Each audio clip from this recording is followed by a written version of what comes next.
What is up, Phoenix Suns fans? Happy NBA Media Day. Happy Phoenix Suns Media Day 2023.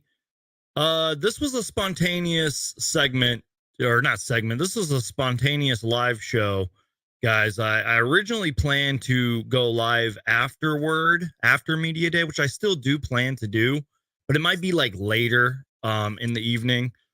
But I was watching my guy Philly take with RB, and he was doing like a live reaction thing, and I was like, "Oh, that's a good idea." I was like, "I might as well do that," because there's going to be plenty of media day coverage from other creators and podcasts out there. So I figured, hey, let's just go live for a little bit. I don't know if I'll be live for the entire Suns media day.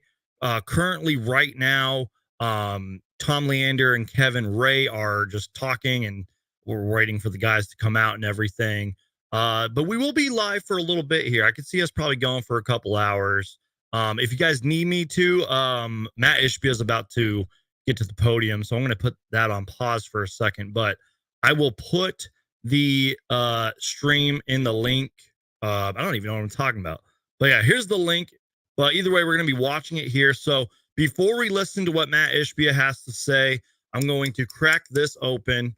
This is just going to be a live reaction show. I'm drinking a Rockstar here, and I got a water next to me.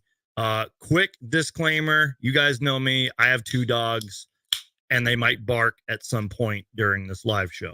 Just letting y'all know. But yeah, so cheers to Phoenix Suns Media Day. This is the day of hope, and this is going to be an incredible season, y'all. And yeah, just figured I would just do this for fun. So cheers.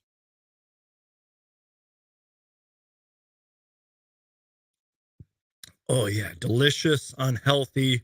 I absolutely love it. So let me just share my screen real quick, you guys, and we will begin NBA Phoenix Suns Media Day. Don't know why I keep calling it NBA. Well, it is NBA Media Day. I don't know what I'm talking about. Okay, so let me just do this. Okay, so here is Matt Ishbia, ladies and gentlemen. Again, this is just going to be a live reaction kind of show, at least just for a little bit. We want to hear from like Ishbia and James Jones and KD and Book and all them. Do me a favor, you guys. Let me know if we are looking and sounding good. I don't really care about the lighting right now because, again, we're just going to be watching, and listening to what the guys have to say. So do me a favor, y'all. Crush that like button. And now let's listen to what Phoenix Suns owner Matt Ishbia has to say. The podium because we have the Suns governor, Matt Ishbia. Thank you, Stacey, for the nice introduction. Excited for the season. So first off, thanks for coming. I know you guys got a lot of other things you can be doing. We appreciate having you guys here for the kickoff of our season. We're really excited here. I'll give a couple quick comments, but I really like just to answer questions. I know that's what you guys want to ask about certain things and get my perspective on it. But first off, it's been a great start to my stewardship of the team as coming in February. The whole city of Phoenix has been amazing. The great team of not just players, team members, and everyone at this company has been great. It's been a great experience for me. And then this summer has really been a transformational summer, not just on the basketball side, which I know we'll spend some time on, but, when I did my press conference, really standing on this stage, we talked about, we're all about team member experience, which you'll hear about some of those stuff. You'll hear more stuff soon, but team member experience for our people, the culture. We talked about fan experience. That's so important. What we're going to do, that community, what we're going to do in the community, and then, of course, winning. And so everything we've done from me all the way through as the leader of the organization is about those 4 things. If it's not one of those 4 things, we don't spend much time on it because we're focused on those 4 things all the time. And so we feel like we're off to a great start this summer. We obviously have a lot of things we can talk about, the team in a second. But from a business perspective, we're really excited about the TV deal because it's really big for the community and the fans. We want all of our people to watch our games through the whole state of Arizona. We're so excited about the TV change that we have, which is different than most NBA teams in the league. But also on top of that, all the fan experience that we had to deal with OVG for concessions. We've done some things, obviously, off the court from the perspective of the community. We've got the WNBA All-Star Game, which we're really excited. We're working on, hopefully, get an NBA one also. We're working on a lot of great things here in the community and tied to fan experience. And then, of course, on the court, which we can talk about too, we think we've got a great team. I think we've got the best team in the league, but obviously we got to play it out, and we're really excited. I think we got a great coach with Frank Vogel. Obviously James Jones and Josh Bartlesy have done a great job working together, building this as an organization along with so many other people. And then the players, I mean, obviously our star players, Booker and Durant, and obviously adding Brad Beal. And then we got so many amazing players. I mean, I think from anyone's perspective, we've got a great team that's deep. The way I look at it is simple: is we want to get better. We want to get better every day in what we do. And I think if you look at where we finished game 6 when we lost to Denver to where we are today, we're better. Are we good enough to win the championship, the NBA Cup, the NBA championship? Are we good enough?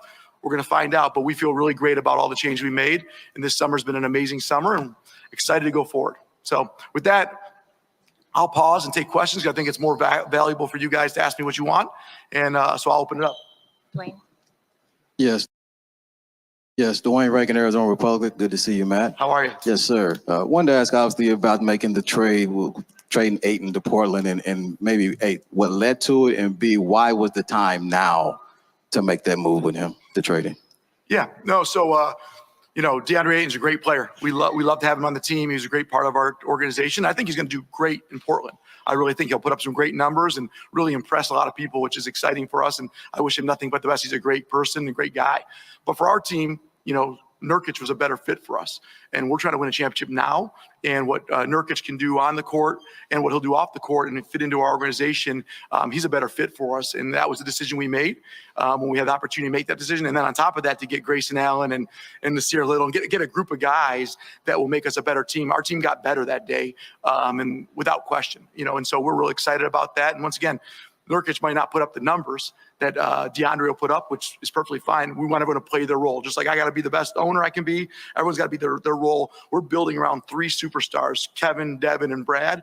And Nurkic is a great fit along with Grayson and Nasir. Like I said, a group of people, and that we have a lot of depth and just a great all-around team. So we wish DeAndre nothing but the best. He was a great part of the organization, and he'll do great things in Portland. But for us, Nurkic was a better fit, and it wasn't my decision or one person. It was a unanimous decision that we think this is the right thing for our team. Okay, real quick before we continue on. First off, thank you to everyone who let me know that we're looking and sounding good. Thank you to everybody who's watching along right now. I do like the way Matt Ishbia responded to that. I feel like that's not going to be the last Ayton question. I feel like we're going to hear from James Jones on that. I'm sure they're going to talk to Booker and all them about it. And by the way, I've been seeing my retweets and stuff. Ayton is at Portland's media day right now, and he just quoted that he is still dominating. He's still doing that shit over in Portland. But anyways, pretty good answer there from Matt Ishbia. I like that.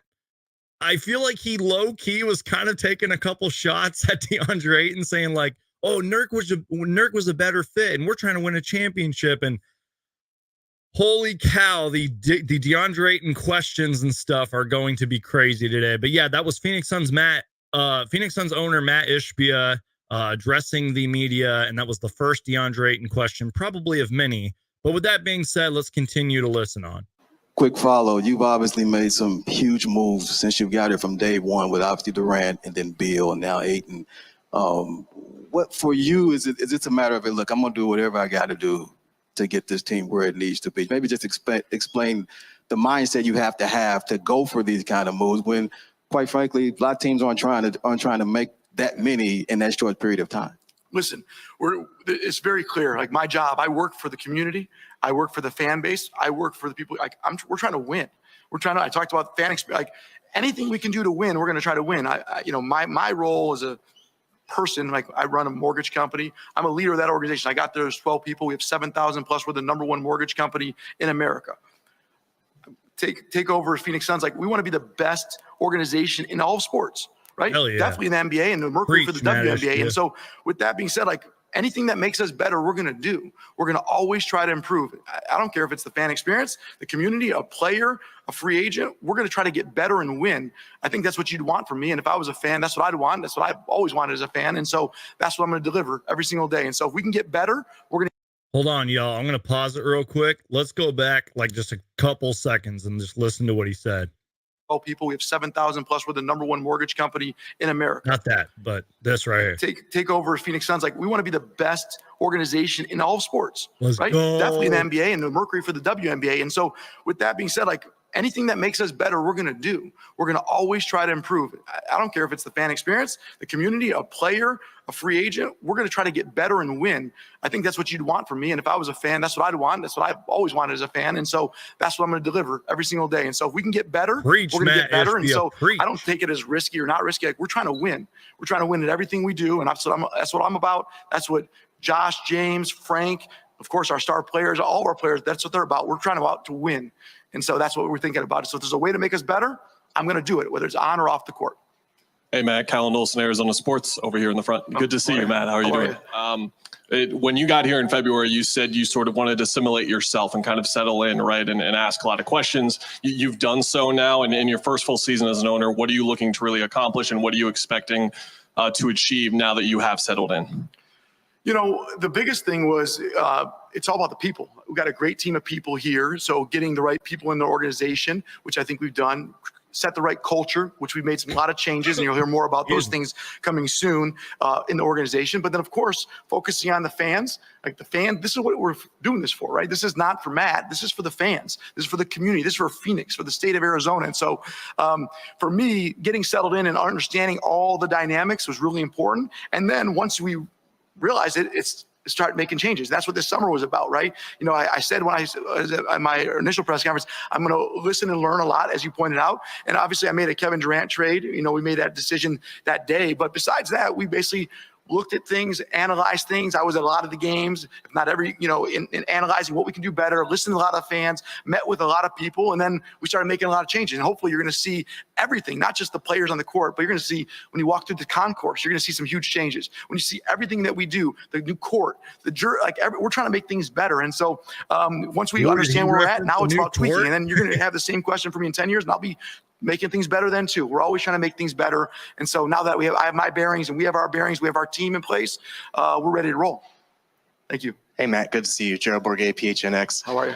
When you look at the margins that you guys had to work on in terms of rounding out the rest of the roster and free agency, some of the limitations as a second tax apron team, how important was it for you guys to have a strategy in place in terms of who we were going to target and go out aggressively to make your pitch right at the start of free agency? Yeah, well, it's a big part. Well, first off, a lot of credit to the Phoenix community. People will want to come to Phoenix. Players want to play here. Secondly, James Jones does a fantastic job. He's a former NBA player, NBA champion, right? Josh Bartelstein does a great job, understands the games. Like, we have people, and then of course playing for Frank Vogel, and then the easiest one is Sorry, guys, got to pause it real quick. Yeah, Iverson, I've been seeing all the stuff that Ayton has been saying. We're definitely going to talk about that later, but that's in the past now. Guys, this energy drink is kicking in.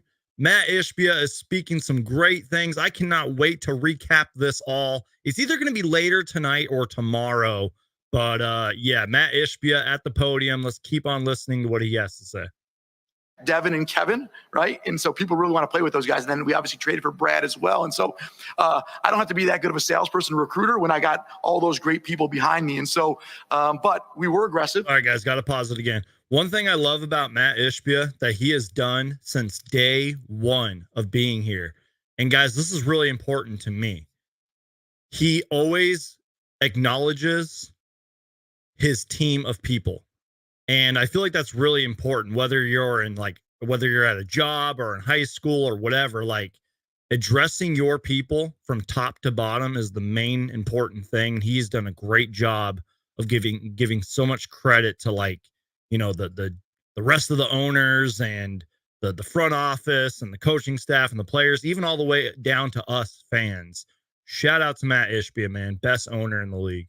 We had to build out, and it wasn't, let's get whoever we can sign. It was, hey, let's get the right guys here. And we thought strategically about it. We analyzed every free agent, every possibility, and we targeted people, and we got the guys we wanted. And some of them, it surprised us that we could get them, because it surprised a lot of people that it's like, but they were so excited to be part of a championship team. When you talk to people about, say, hey, let's try to play into April, May, and June on national television, they said, I want to be part of that. And I have a chance to earn some minutes. Let me go play for Frank Vogel. I'll show him I can do it offensively and defensively. And I get to play with Booker, Beal, and Durant. Like, man, like I said, it's not that hard to sell it when you get that. And then we're in Phoenix. So we were aggressive. And we got a great group of guys. And I know a lot of people question, could we do it? Because all the tax implications, luxury tax or second apron stuff. But the reality is it didn't affect us. We're focusing on winning and we're in position to win. And players want to be part of something special. And that's what we're trying to create. It's bigger than just the dollars and cents. It's being part of a team and an organization. And I think they recognize that. And that's why a lot of them joined. Thank you. Matt, Richard Zines, Fox 10. Good to see you. How are you? You kind of just, piggybacking off of your statements here, you talked about, the DeAndre Ayton trade and Nurkic was just a better fit. How important was it to add depth and size to this particular roster and getting the right guys that are bought in to what it takes to win a championship? Well, it's extremely important, right? So, if you look at our team last year to this year, I think we've not only gotten better from a perspective of, players on the court, but also depth all the way through, right? 1 through 15. And if you count the 2 ways, 17 or 18 potential players. So for us, that was very important, right? I think the team with the best players wins. So you only can play 5 at a time. So even if you see the Denver line last year, I think they played 7 or 8 through most of the playoffs. So you don't need 15. However, injuries happen, people get sick, things happen throughout the season, different players play better. So we wanted to build out the best team and give a lot of credit to James, and he collaborated with Frank, he collaborated with the players, he collaborated with Josh. Like, they put it together, and I think we've got a great team, 1 through 15. All those guys contribute, and the training camp's gonna be a lot of fun because they're gonna be competing. Right, when we hired Frank, you heard him talk about they're gonna be scrappy as that. Like he said, that's how they're gonna be competing for playing time. Let's go. That gets me hyped right there, man. The fact that our owner is echoing Frank Vogel's quotes from that press conference saying, like, they're going to be scrappy as hell and they're going to compete. Training camp starts tomorrow, y'all. I cannot wait. An opportunity to be on that court, and I'm going to be excited. I'm going to be a fan like all of you guys watching it. I'm going to be a fan just like all of you Greg watching Moore, it. Arizona That's our son's Republic owner columnist. Good right to see you, there. man. How are you? Nice to see you. I'm doing all right, thanks. Yeah. I don't think I ever heard Robert Sarver say something like that. That's what I love about Matt Ishbia, man. By the way, you guys, keep me updated. Let me know if we're looking and sounding good. Again, I don't really care about the lighting right now. And keep in mind, I'm going to be live probably at least for a couple hours. Don't know if I'm going to do the entire media day thing. We'll see what happens. But yeah, make sure to Hulk smash that like button, y'all. Let's keep listening here. What's it been like, man? Come on, Kevin Durant, new coach. Oh God, is this Greg spending Moore? all this money? You're the center of the guys NBA know, you world, know. right? What has it been like to have that much attention and that much focus on you? Well, first off, it's been an amazing time, right? I don't know if I'm the center of the basketball world, but I'm part of the center, which is the Phoenix Suns, in my belief, and also this great team of people we've gotten. And so I'm the leader, right? But I'm part of it. And so I've had a best time. I mean, when you dream about buying a team and running an organization, it's fun. And then when you actually do it, it's 10 times more fun. And obviously I got to be in this great community and great opportunity. I mean, it's easy. Like, you kind of joke, like, you ever see those things on the internet? Like, who would you build your team around if you could buy an NBA team? Like, my guy was Devin Booker. Like, I got to buy a team with Devin Booker. Like, I got the dream scenario. Who else would you want to build your team around? So it starts with Devin Booker. He makes a lot of things easier.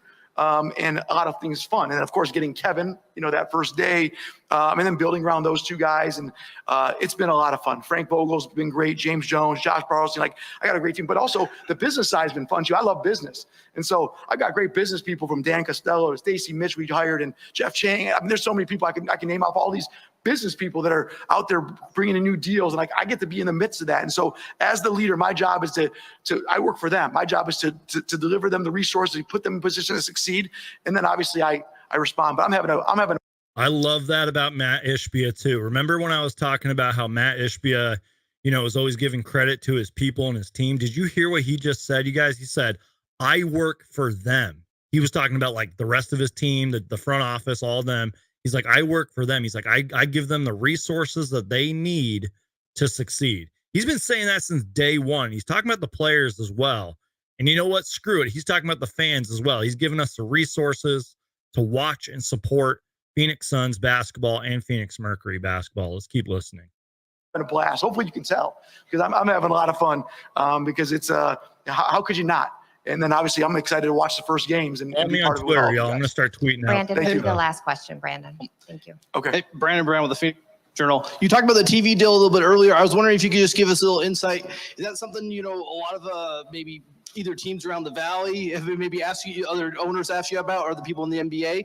And then also maybe what's the demand been like on obviously a lot of people are asking for the antennas, but when it comes to advertisers and stuff, what's it been like on that type of demand? Yeah, so I think, listen, as I said up here, 8 months ago, whatever it was, and said, we want to be the elite NBA franchise and the elite WNBA franchise. In order to do that, we're going to make changes and make things that maybe are not common. I'm not going to be the regular owner that just comes in and just, I'm not a silent investor that's not involved and doesn't really have my perspective. I'm active and engaged.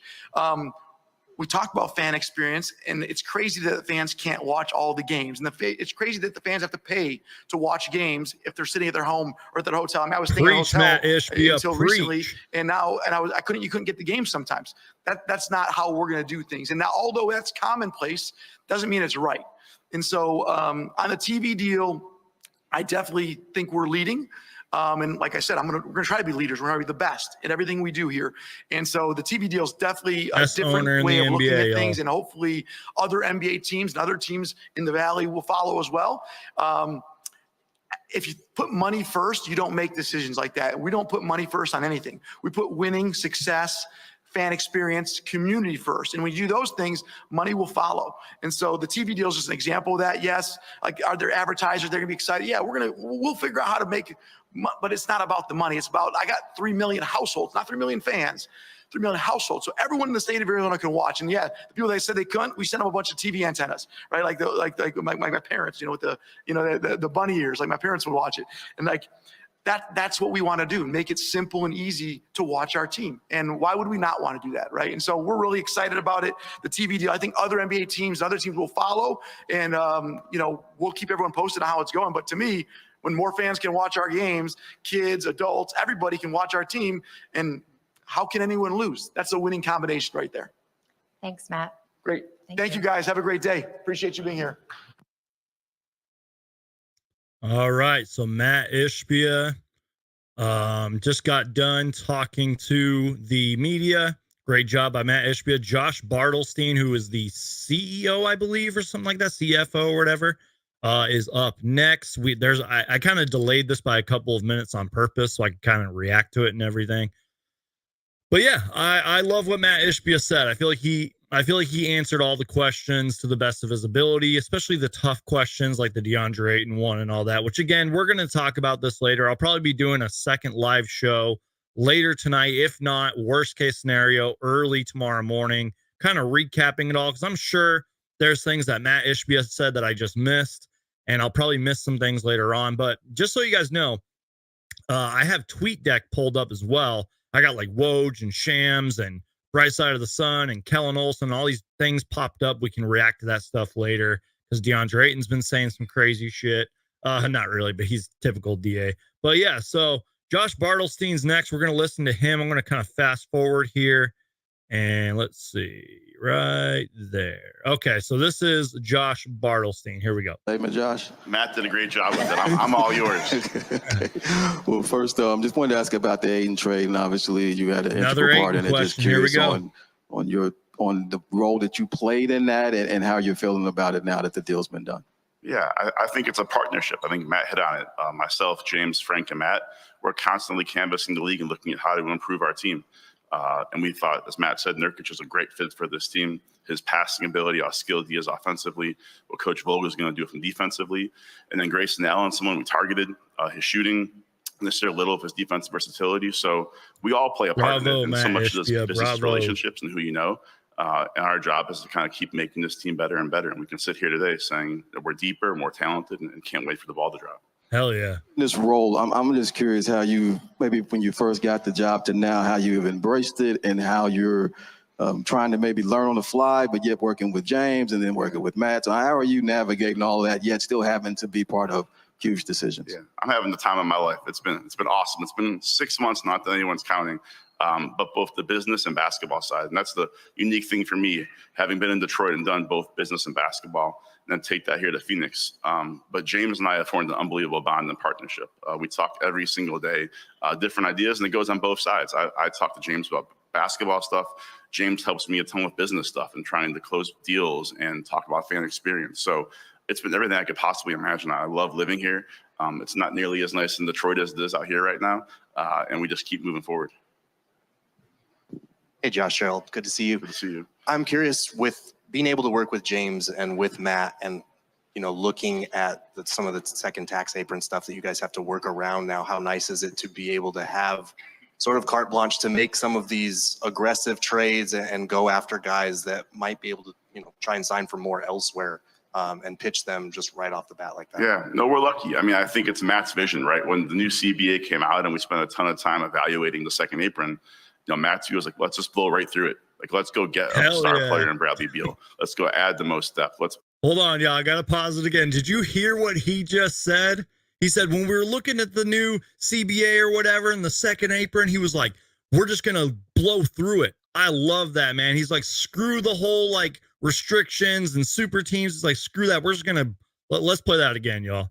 Let's see. Off the bat like that. Yeah, we're lucky. I mean, I think it's Matt's vision, right? When the new CBA came out and we spent a ton of time evaluating the second apron, Matt's view was like, let's just blow right through it. Let's go get a star player in Bradley Beal. Let's go add the most depth. Let's look at ways that we can add money in trades and bring back real rotation players. Having been in the NBA now, this is my 9th season, that's not common. So to have an owner who's truly dedicated to winning, I think it's one of his pillars. But you can talk about, but when you back that up with the moves you've made, it's, there's not many you can say that. So it gives us a huge opportunity. And that's why Matt's involved in this. We run all these scenarios and we I'll put all these things on a teeter-totter, what's going to help us win the most. He's always supportive and always in the weeds, helping us define what success is. Hey, Josh. Good Ellie answer, Alkabai back Josh here. Bartlestein. Ellie Alkabai, Sports 360 AZ, all the way in the back. Yeah, all the way in the back. There you go. All the way in the back. Yes. So you've mentioned, obviously, the finger you have on the pulse of the community and the commitment to winning. Have you felt that energy as you're even walking around in the city when they appreciate the moves y'all are making and just the effort in trying to bring a title here? 1,000%. When people ask what's been the biggest surprise, it's the emotion that's listed that people feel for the Suns and Mercury. People love the Suns. They love the Mercury. They want to talk about our trades. They want to talk about the games. That is a special place in people's heart. I always tell our team on the business side, that's the opportunity we have. When these doors open and 17,000 screaming fans come in here, we have a chance to make a memory, an experience. And they may cry of happiness. They also may cry because they're not real happy with us. But we have a response to make a memory. And when people are that invested in the Suns and Mercury, we're stewards. We're stewards to move this organization forward because of how impactful the Suns and Mercury are to everyone who lives in the Valley. I got to pause it right there, y'all. That is what Phoenix Suns, Phoenix Mercury, NBA basketball is all about. Creating a memory. Going to the games, people like me who talk about the Suns and all this stuff. That was a great answer. Well done, Josh Bartlestein. That's what basketball is all about right there. Holy cow, man. This is great. Hey, Josh, this is Dave King with SB Nation, Brightside. Hey, Dave King is my son's So you daddy. joined the organization 6 months ago, and you joined a team that had won a ton of playoff games, a ton of regular season games, and you've made a lot of changes since the end of the season. I know you've been a big part of that. Talk about a little bit the relationship you built with James Jones, because he's the one who built this last team, and then you guys have made so many changes this summer. Yeah, it's special. It's incredibly unique. It's a testament to James, the person he is. I didn't know James when I took this job. I remember the first call I made with him, and he reached out to me and just said how excited he was to have a partner on the business side. And we formed an incredible bond. I think so many times in sports, business, basketball, football, there's insecurity right around any single move.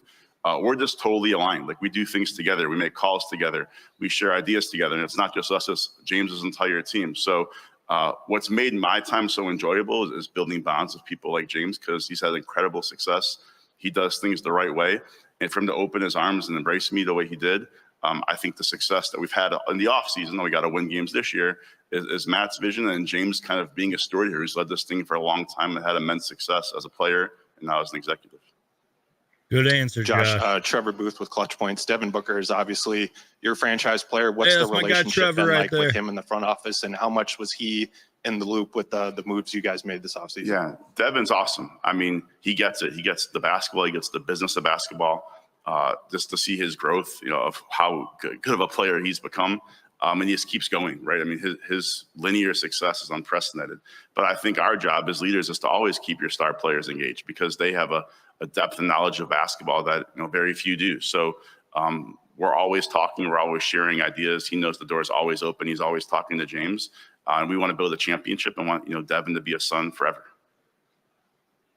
Okay, 2 big takeaways there. Again, shout out to my guy Trevor. Clutch points and all that. Great guy. Second, or actually first, he said Devin knows the door is always open, and we want him to be a Phoenix Sun for life. I'm paraphrasing what he said. Great answer. That's what I want to hear from like management and ownership about the Phoenix Suns franchise player. You know what I mean? That was a great answer. Hey, Josh, Mark McClune, Arizona's family. Championship expectations, you just mentioned it right there. Why is it important to verbalize those publicly? Yeah, I think that's the ultimate goal, right? We're big on setting goals and then going to hit them. I think when you invest in the team like we did when you put this roster together, that's the goal. Now, is it going to be easy? No, there's going to be losing streaks. There's going to be hard times. There's going to be injuries.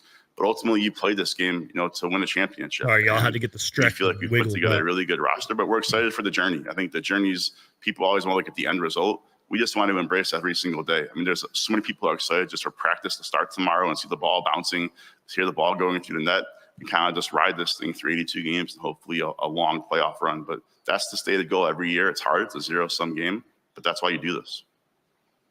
Hey, Josh, Brandon Brown from the Phoenix Business Journal. I heard 95% for season ticket renewals. I wonder if you could tell me about what's the demand been like.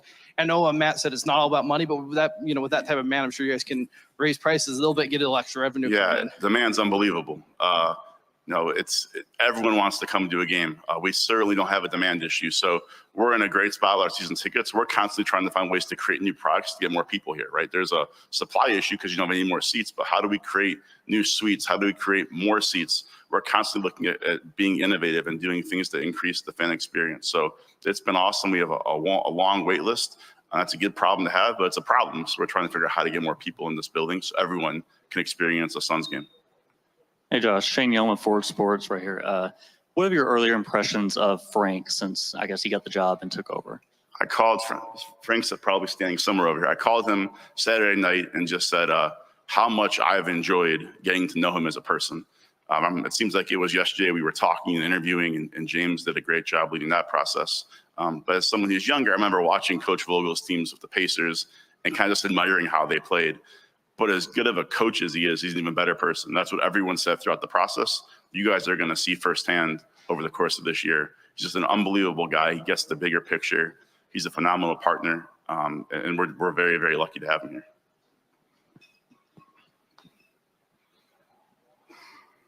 Jody Ayler, Fox Sports 910. Josh, I'm sure you've described a pretty collaborative approach to basketball decision-making, which is fairly unique across the league.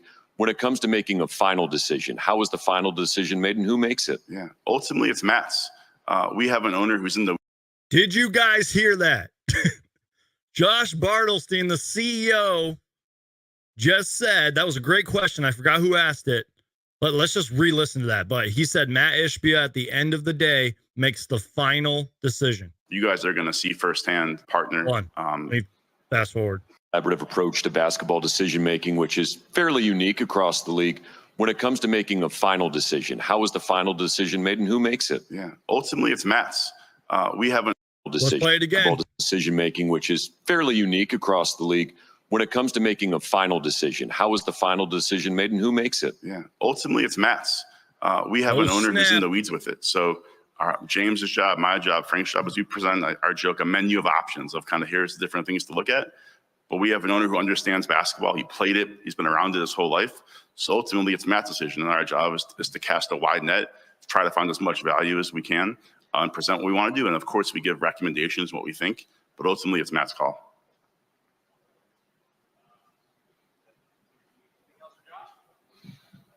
Real quick, you guys, real quick.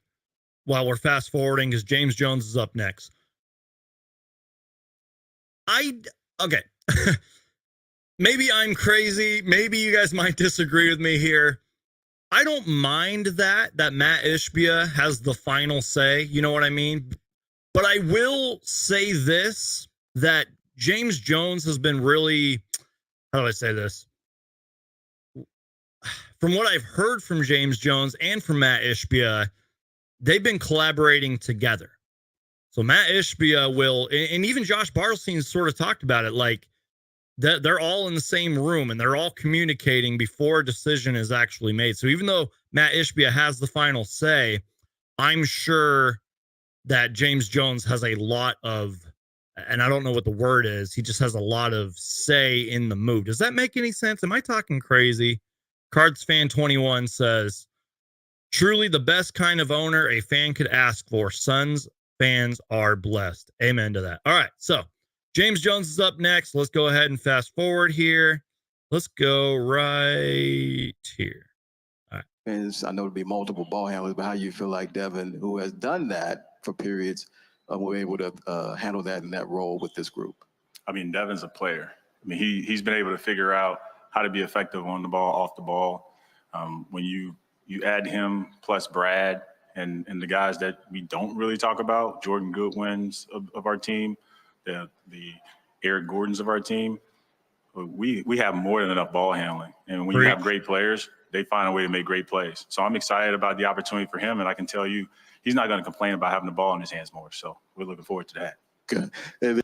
The Suns don't need a point guard yet. And I say yet because I can't predict the future, but I've seen a lot of people and discourse and all that saying like, oh, the Suns don't have a point guard. What are they going to do? Guys, we got like 5-6 point guards on our team. KD, Book, Beal, Goodwin, probably somebody I'm forgetting. Then obviously with the trade, obviously much as obviously talked about Aiden, but what do you feel like you guys are getting in Nurkic in return that's going to, because Matt talked about fit. So could you just elaborate on that, on how you think the fit will be with Nurkic at center? I mean, Nurk's going to be great for us. You know, his skill set complements our best guys. And more importantly, he's ready to win. He's been in a situation the last few years where they're just playing to try to get to where we are, but we're playing to win championships. And if you get a really good player who's motivated and you give them an opportunity to win a title, you usually see the best versions of those players. And so I know we talk about Nurk, but we also got Nasir. We targeted Grayson as someone who could help us. We targeted Grayson? All those guys collectively, they make us a better team. And so we make decisions that we know will make us better. And when we see those opportunities, we go and attack it. Talk about the vision of Ishbia and you carrying out his vision. I know you spoke on that before. How big is that, just having that connection? All right, y'all, just got to pause it real quick. Again, quick housekeeping note. Let me know if we're looking and sounding good. Thank you, guys.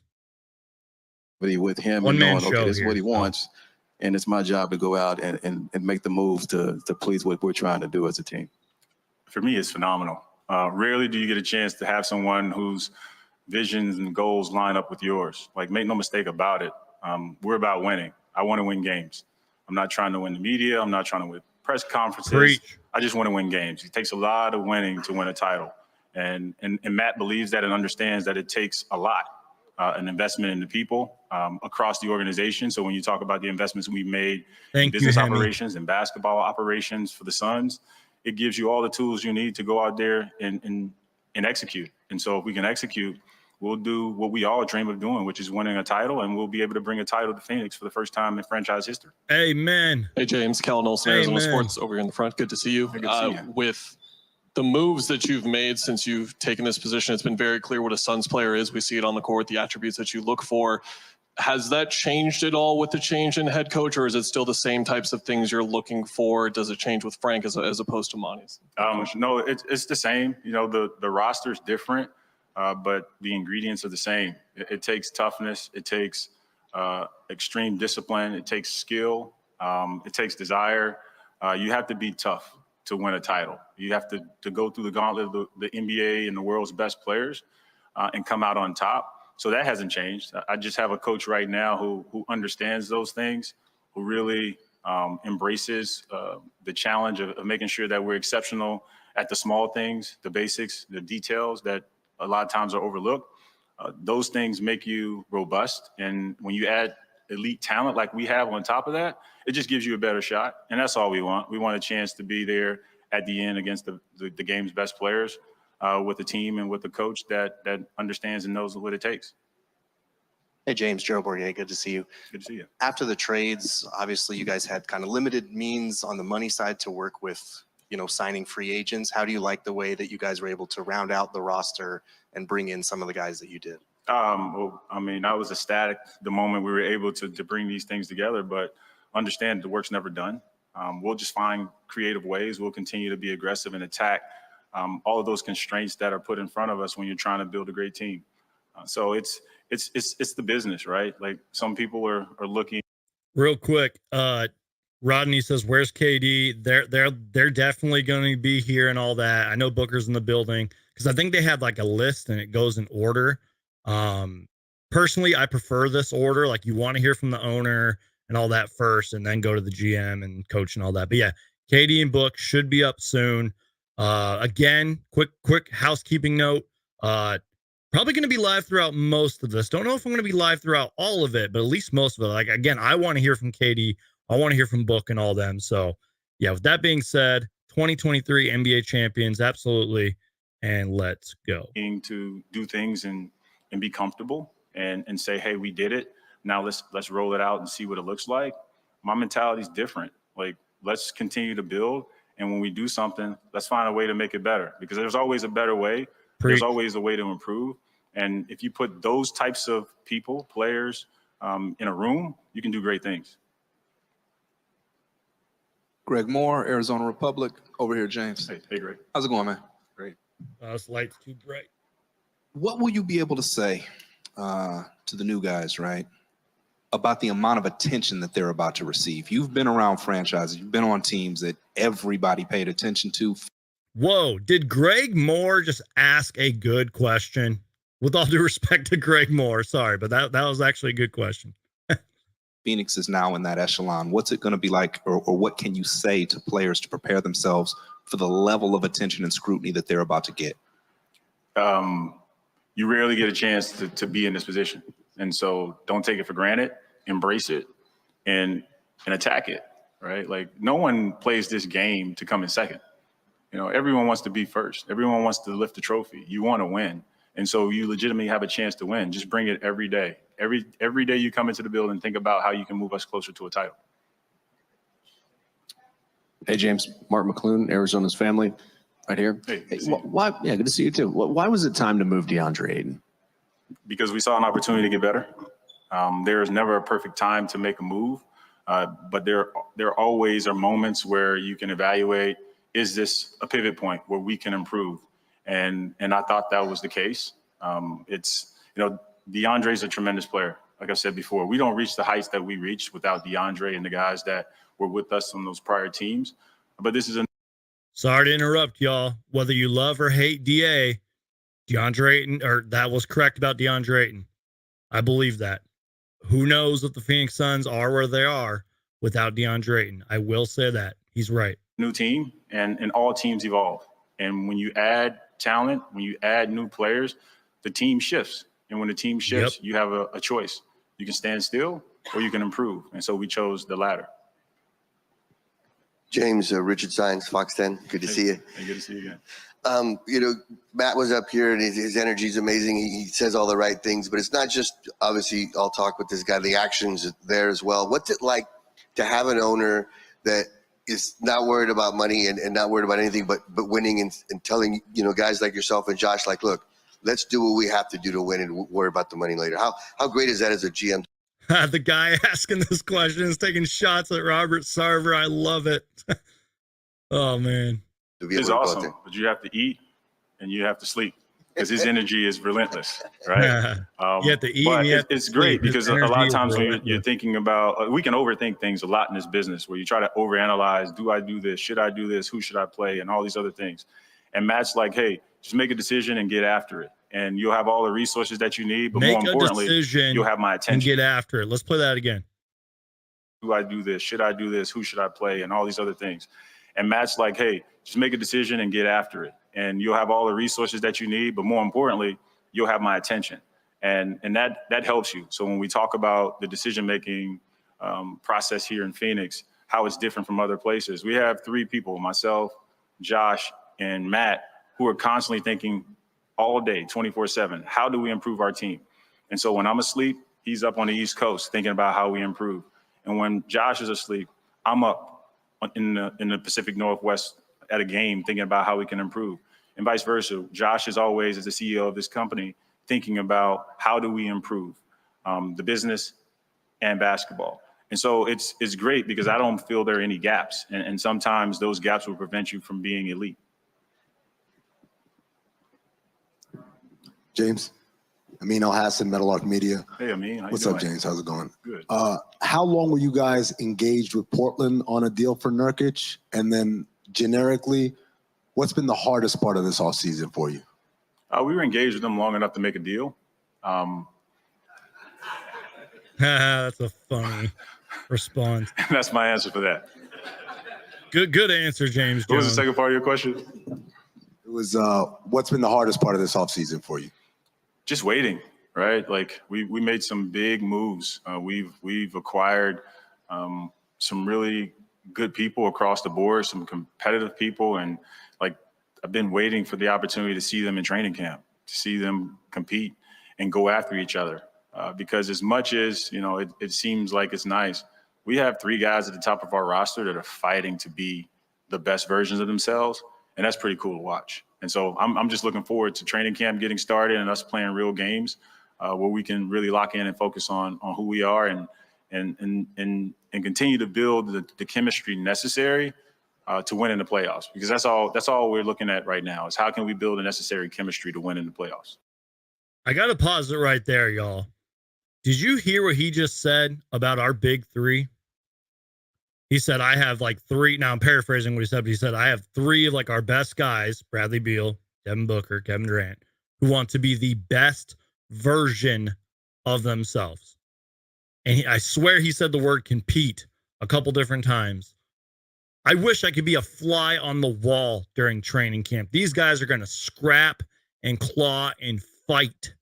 That is awesome. And then he was talking about not just, it is about winning regular season games. We talked about going to the playoffs, going far in the playoffs.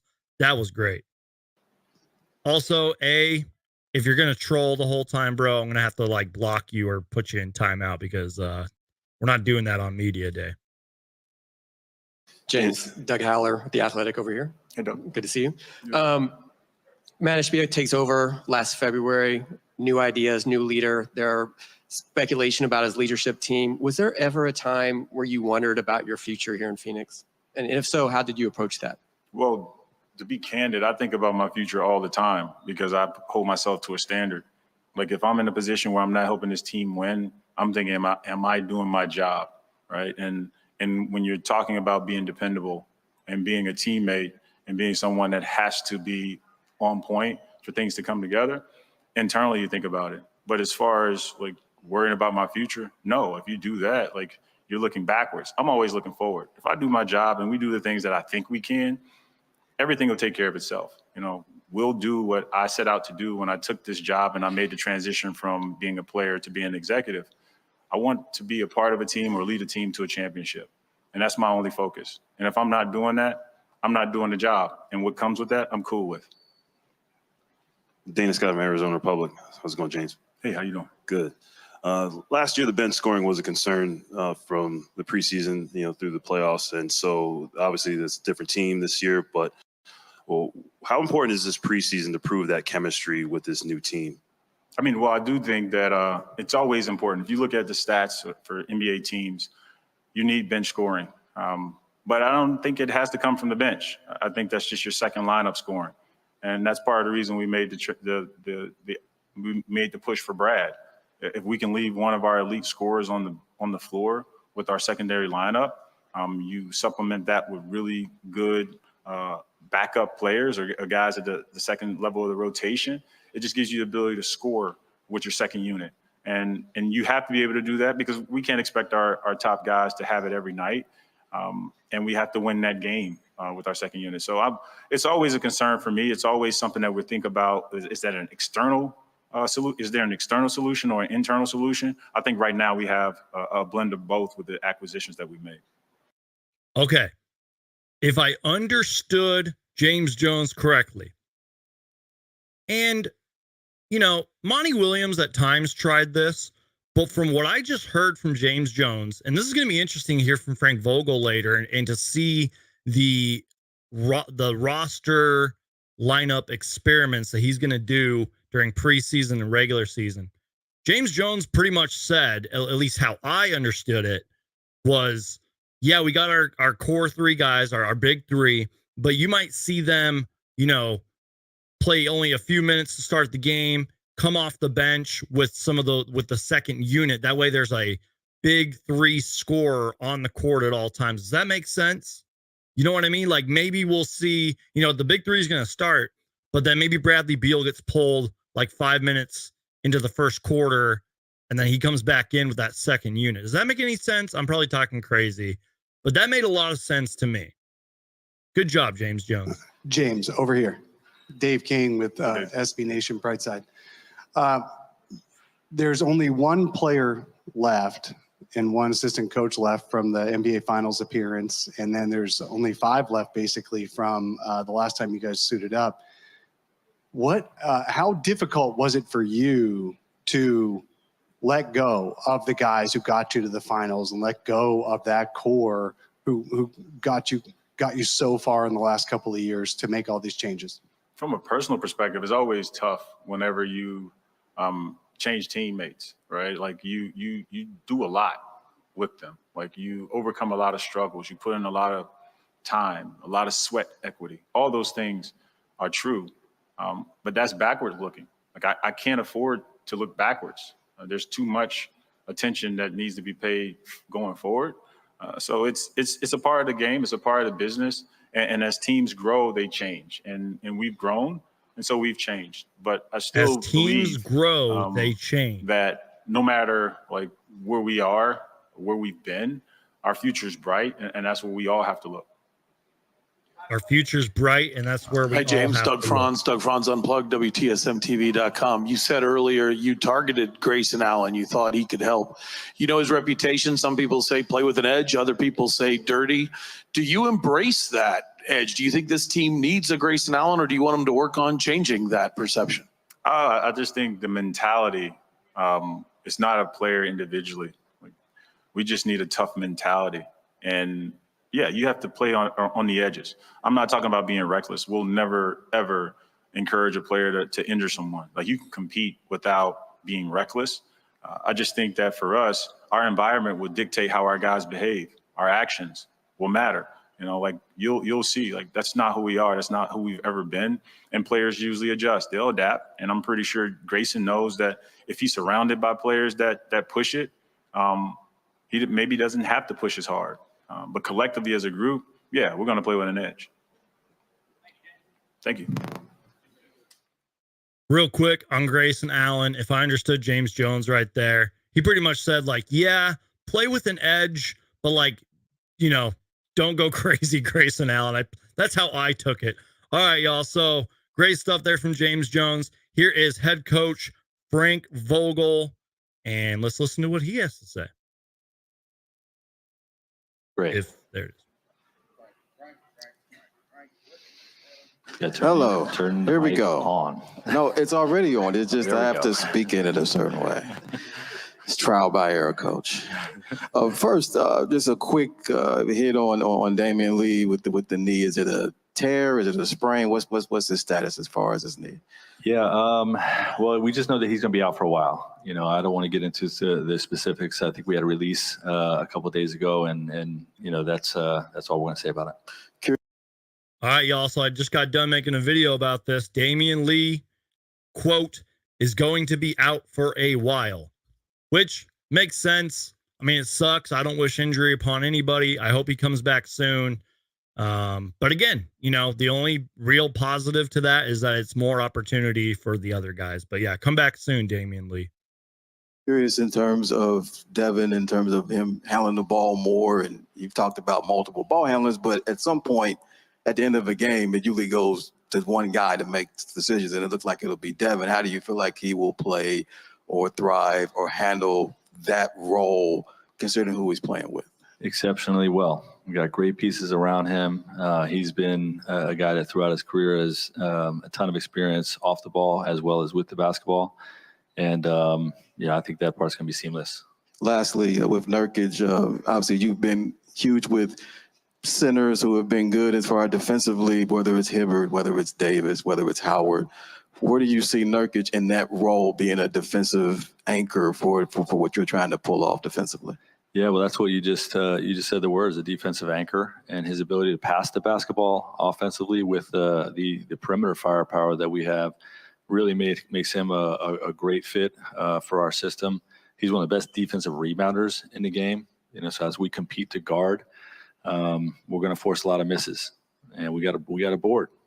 We want to get out and be a running team. We need somebody that can dominate the defensive boards, and he's elite at that. Hey, Frank. Kellen Olson, there's no sports. Good to see you. With this trade, it's not often that a team makes a trade in late September that changes the way that you're going to play. What are some of the differences you see in Yusuf's game compared to the way that you might have seen the team play with DeAndre? Yeah, well, the two things that stick out, what I just mentioned, is that he's a dominant defensive rebounder and that he's an exceptional passing big.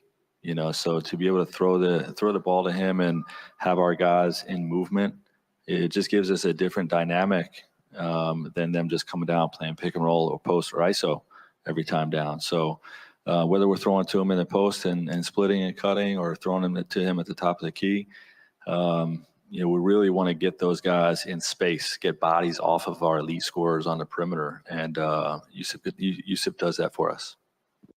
Guys, what he just said right there got me hyped. Whether you loved the Nurkic trade or not, listen to what we're going to go back and listen to that again. Listen to what Frank Vogel said. He's a dominating, rebounding big. He can pass the ball well. With Nurkic, they're going to be able to space the floor a little bit. And, we're going to see a completely different offense because he was talking about, instead of just doing like the pick and roll and the stuff that Monty Williams ran, he didn't actually say that, but he said, no, we're going to go away from the pick and roll and all that.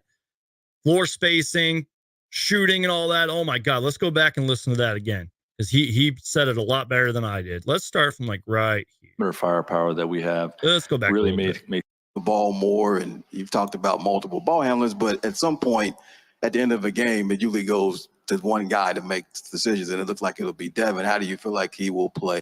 Exceptionally well. We got great pieces around firepower that we have.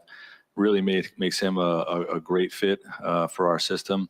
He's one of the best defensive rebounders in the game. There it is. So as we compete to guard, we're going to force a lot of misses, and we got a board. We want to get out and be a running team. We need somebody that can dominate the defensive boards, and he's elite at that. Hey, Frank. Kellen Olson, there's no sports. Good to see you. With this trade, it's not often that a team makes a trade in late September that changes the way that you're going to play. What are some of the differences you see in Yusuf's game compared to the way that you might have seen the team play My bad, with John. DeAndre? This is what I was talking about. Yeah, well, the two things that stick out, what I just mentioned, is that he's a dominant defensive rebounder and that he's an exceptional passing big. So to be able to throw the ball to him and have our guys in movement, it just gives us a different dynamic than them just coming down playing pick and roll or post or ISO every time down. So whether we're throwing to him in the post and splitting and cutting or throwing him to him at the top of the key, we really want to get those guys in space, get bodies off of our elite scorers on the perimeter. And Yusuf does that for us.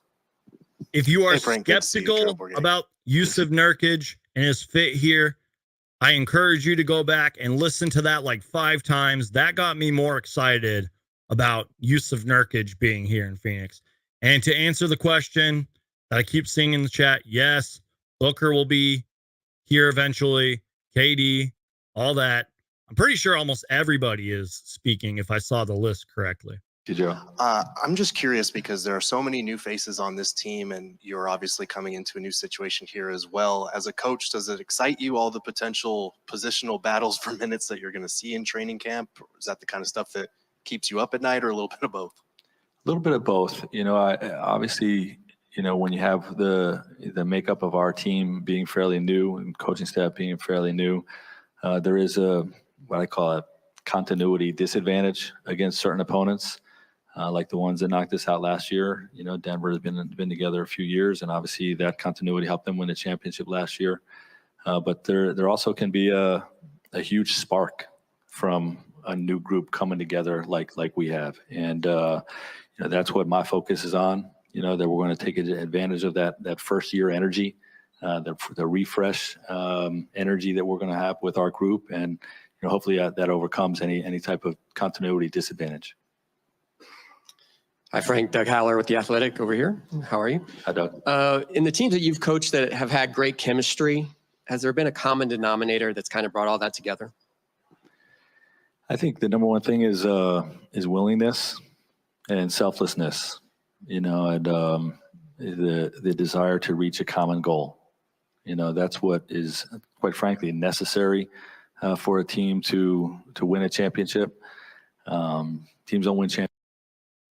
Hey, y'all, real quick, I'm going to let Frank Vogel talk. I'm going to use the restroom. We are over an hour in, so we got 97 people in here. Crush that like button, y'all. Share the show. I'm going to let you guys listen to what Frank is saying.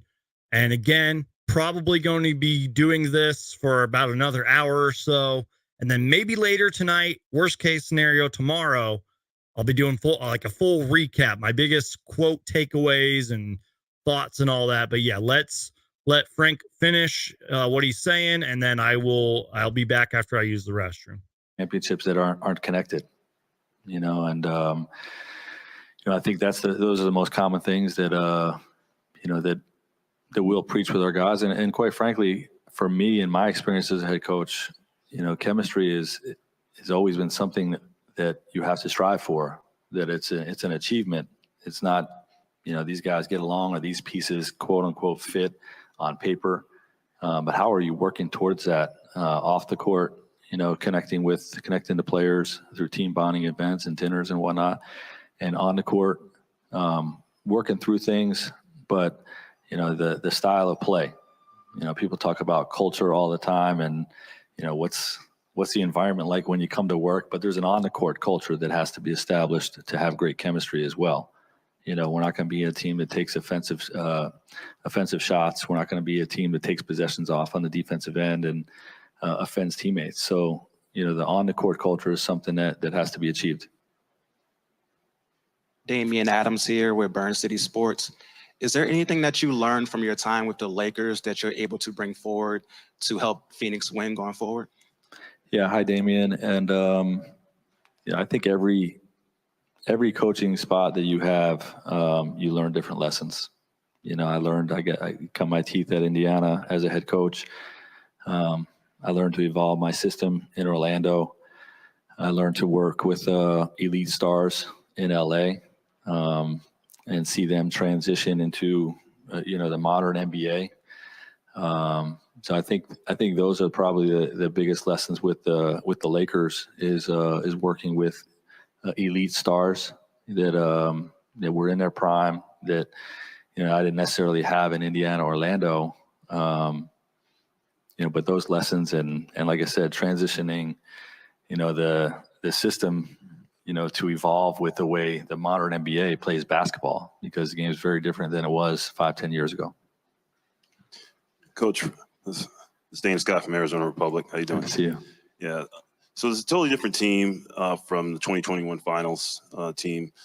New coach. How important is this preseason for you in improving that chemistry that you're talking about? Well, it's a starting point. I don't want to overemphasize the importance of it. I think the key for us is to understand that we're in the midst of a marathon, or at the beginning of a marathon, and the starting point is important. Some situations you hit the ground running, and the integration is seamless. Sometimes it takes a little more time for a team to gel, and we don't know what that's going to look like for our group. But the preseasons is the beginning, of our long journey. So hopefully we're able to gel very quickly, install our system very quickly, and be able to hit the ground running on opening night. Coach Greg Moore, over this way. Bam. There you go, way over there. You sound like you're over here. It's a trick. Good to finally be around you. Columnist, Arizona Republic. My question is about your time in Indiana, your time in Orlando, your time in LA. So there's the on the court stuff, but then there's all the extra, right? All the attention that's paid, the national. Sorry, y'all, I'm back. Totally missed what Frank Vogel said. But yeah, let's keep listening. Media, the fact that you're on all the talk shows. What are you going to be able to relay to your team about the differences between those experiences, the difference of the experience in Indiana versus the difference in experience in Los Angeles with the level of attention being paid to you from everybody in the basketball world? Well, I think the number one lesson is that we have to block out all noise, positive noise and negative noise. And we really have to focus on the task at hand and, the people that are in our building, in our group. We're a smaller market, but we are a star-laden team. So we will get a great deal of national attention. And, we can't let anything that's said change the way we're approaching our business. We know what the job looks like and what we have to get done. And we can't allow outside noise to distract us from that. Coach Richard Sines, Fox 10, good to see you. You've preached, you said words like scrappy, not taking possessions off of the defensive end, competing to defend. It's obvious defense is important to you. When you add a guy like Grayson Allen, how does that help in that department? Because he seems like a guy that you're not a big fan of if he's on the other team, but boy, you love him when he's on your team. Yep. For sure. And, Grayson, by nature, is a scrappy player. He plays extremely hard, he plays extremely physical, and he's an irritant. And he's going to be great in practice. You love guys like that on your team, and you hate playing against them. But a lot of irritants type of players in the NBA aren't as skilled as Grayson Allen is. That's what I love about what he brings to the table. He brings that scrappy mindset. But he's an elite three-point shooter. He's an elite playmaker. He can attack the basket. He's got a great IQ for making the extra pass. So you have a rare combination of a really scrappy player that's highly skilled. Coach, Bob Hune, Associated Press. Hi, Bob. A question about spring training once you start workouts and in the process. How quickly will you know Did you say spring how training? a player is going to fit into your system, what he's going to be capable of, and also how do you coach him up, whether you are hard on the player or really not as hard as a specific player?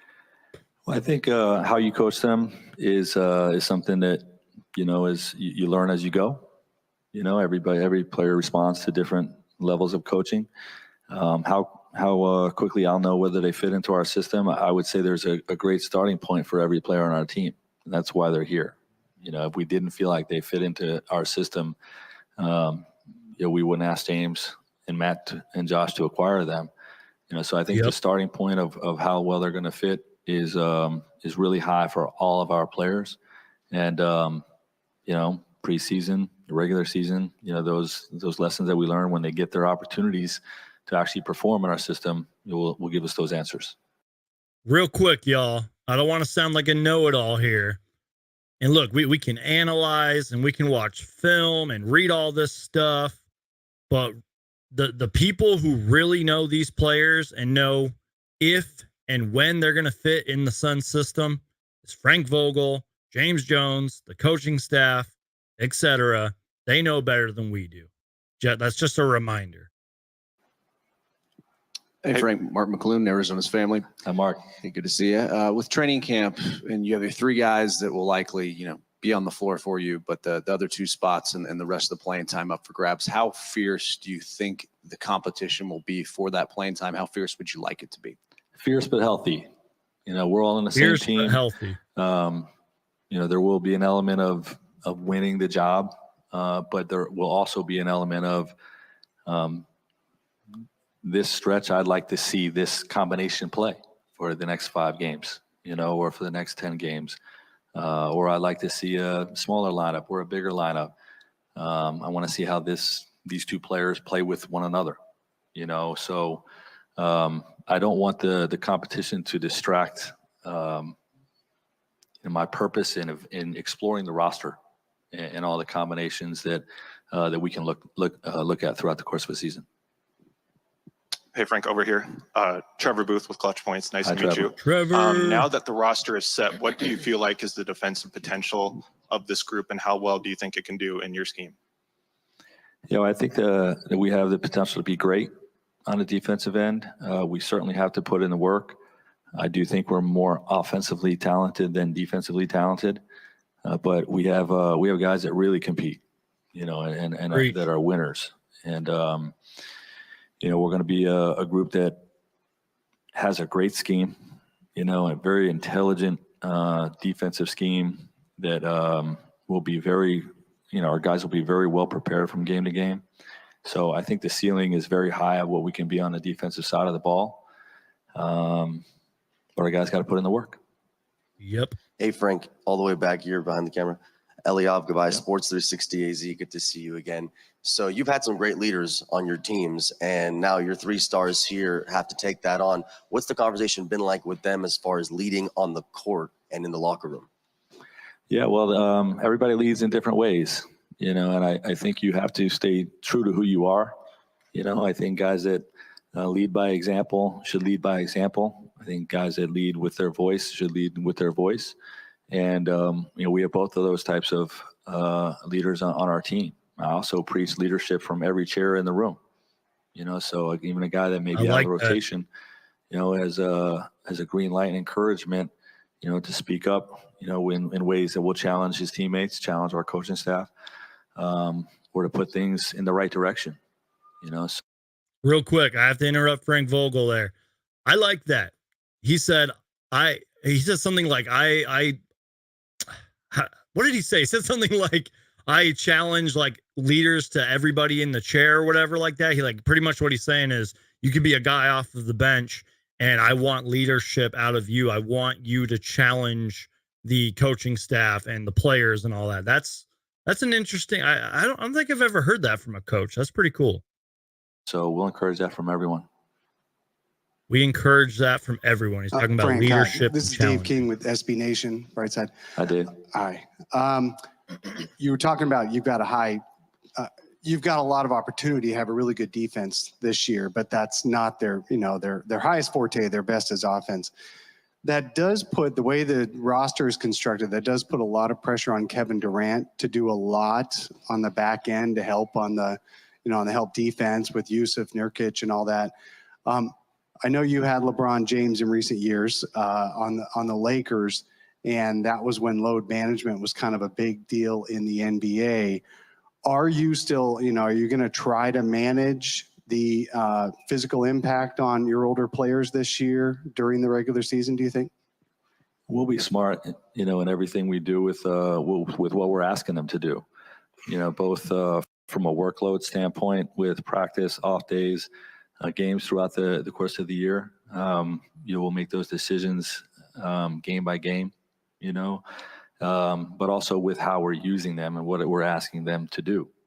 I'm not going to ask Kevin Durant to play center for 42 minutes a game, and bang with bigs. We'll be intelligent with how we use them on the floor and with, the proper management of their bodies, not just their older players, but all of our players throughout the course of the season. Okay, thanks, guys. All right, back here at the stage with the legend Tom Chambers and.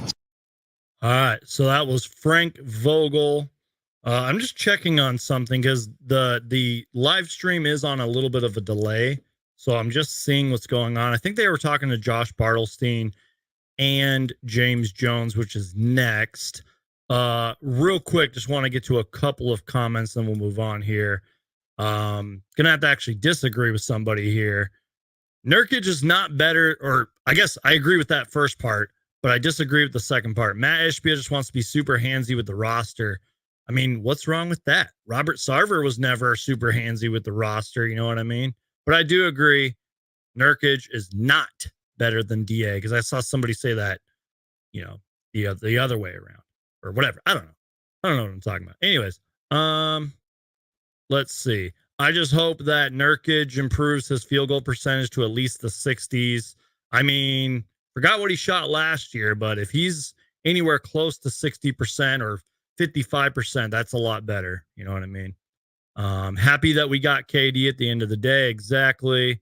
It is important to remember these guys are professionals. I'm just a super fan. I'm going to focus on the part where they know better than I do. Exactly. KD is awesome as a fan. I feel like he is super coachable. Absolutely. I will say this. KD sometimes gets a bad rap. I feel like from day one, from when KD got here, he's been super humble. You know what I mean? That's how I look at it. Not saying that he's never been not humble in the past, but I feel like since day one, he's embraced the fans, he's embraced the team, he's embraced Phoenix, and he's been super humble. All right, y'all. So let's kind of fast forward here. We already heard from Josh Bartelstein. I wonder if I'm going to have to do a part 2 to this because we haven't heard Devin Booker and all them talk yet, and it kind of looks like there's been a little bit of a break because if I fast forward, your fantasy chief dude is going to change the name and all them. Looks like the media is kind of scattered. I wonder if they're going to do separate interviews like later in the stream. I don't know what they're doing. But yeah, that's I guess we can kind of tune in to Tom and Tom and listen to James Jones while we're waiting. Now I kind of skipped Josh Bartelstein's interview because we already heard from him. So worst case scenario, you guys, if Book and all them aren't talking until later, maybe I'll just do a part 2 to this. Maybe I can answer some questions or something like that. There's Frank Vogel right there talking. So if you guys got any questions, comments, concerns, if there's anything that I missed, like a key quote from whoever, let me know. Like pick my brain about it.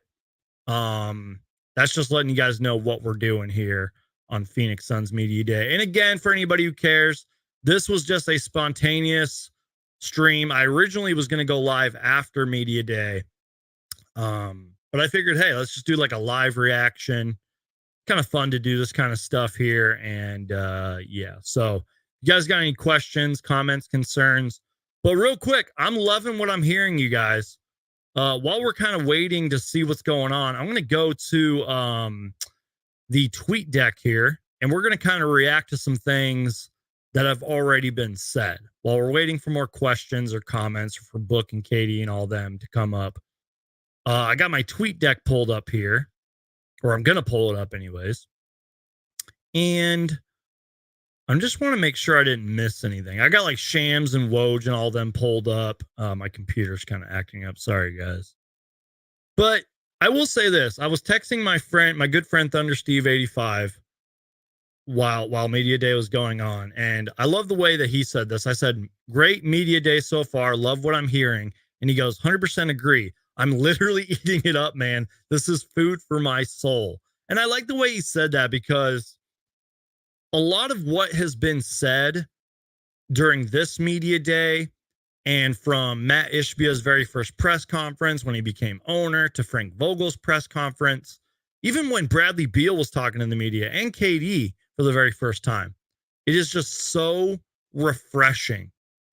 And that is an understatement, but I will probably repeat that over and over. A lot of these things that like our owner is saying and KD and Frank Vogel, it's so refreshing. We haven't heard this probably in a very long time. Because one, Robert Sarver barely spoke to the media, and he was we all know how terrible of a person he is. And, you know, Monty Williams had some good things here and there, but it kind of got old. A lot of it got cliche. Some of it got annoying, you know. And you guys are going to hear me say this a lot, but I really do believe this. This is a brand new era of Phoenix Suns basketball. Embrace it. Thank you, Iverson, for letting me know that Devin Booker is at the podium. Finally, that's kind of what I was waiting for. Is he at the podium? Because my stream isn't showing it. Let's go live. Let's see. Hold on. But there he is. Okay, let's go. Just understanding that people might be in a better situation. Hold on, guys. Sorry. By the way, there's Devin Booker finally in that Suns jersey without the t-shirt. Can do. Sorry, y'all. Give me a second here. Let me pause this. Technical difficulties. Thank you, Iverson, for letting me know. Where is Booker at? What is going on here?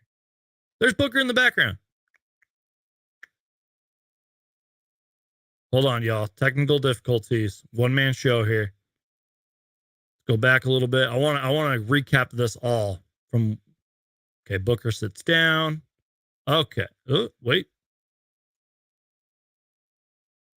I want to hear the first question too. All right, here we go. Oh wait, what's going on? Sorry guys.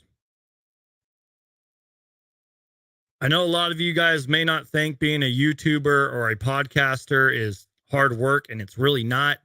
But when stuff like this happens, it is hard work because sometimes technology doesn't want to work. All right, let's finally listen in to Devin Booker, Phoenix Suns Media Day 2023. Let's go.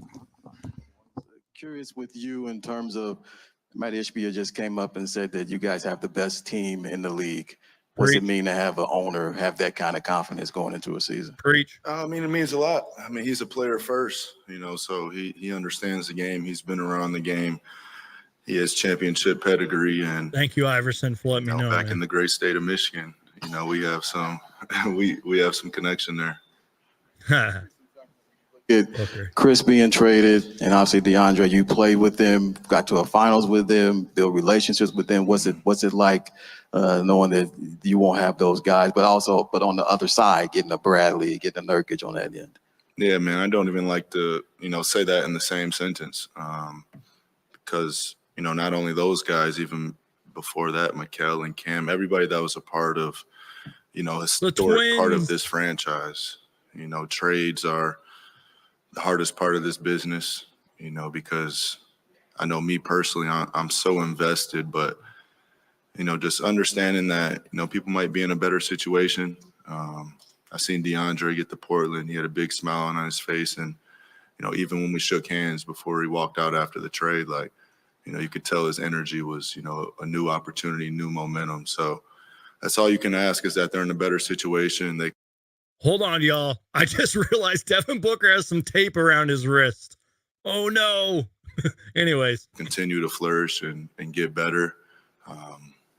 But, yeah, like I said, the hardest part of the business is that. But, those guys have done things for this organization, and that will never be forgotten. Lastly, I was curious in terms of James was here and I asked him about you being a playmaker, having the ball more. And he said, well, Devin's not going to complain about having the ball more. So my follow to that is because Booker just answered it. And I just saw somebody tweet about it. It was Doug Holler, who I believe works for The Athletic. Devin Booker says when DeAndre Ayton left, he shook his hand and he could tell Ayton was enthusiastic for a new opportunity. Guys, I know Ayton is in the past now, but the DeAndre Ayton discourse, the DeAndre Ayton conversation is not going anywhere, at least for a while. And if you guys get sick of me talking about it throughout the regular season, let me know. But trust me, it's not going anywhere. And Media Day, I can't even, you guys get what I'm saying? Because DeAndre Ayton's already said some things. The DeAndre Ayton questions from the media are not going away.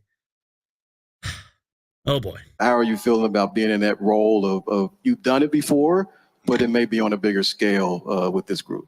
I just go out there and play basketball, man. Take the best available shot. And, oh, yeah. Understanding the artillery that we have with us.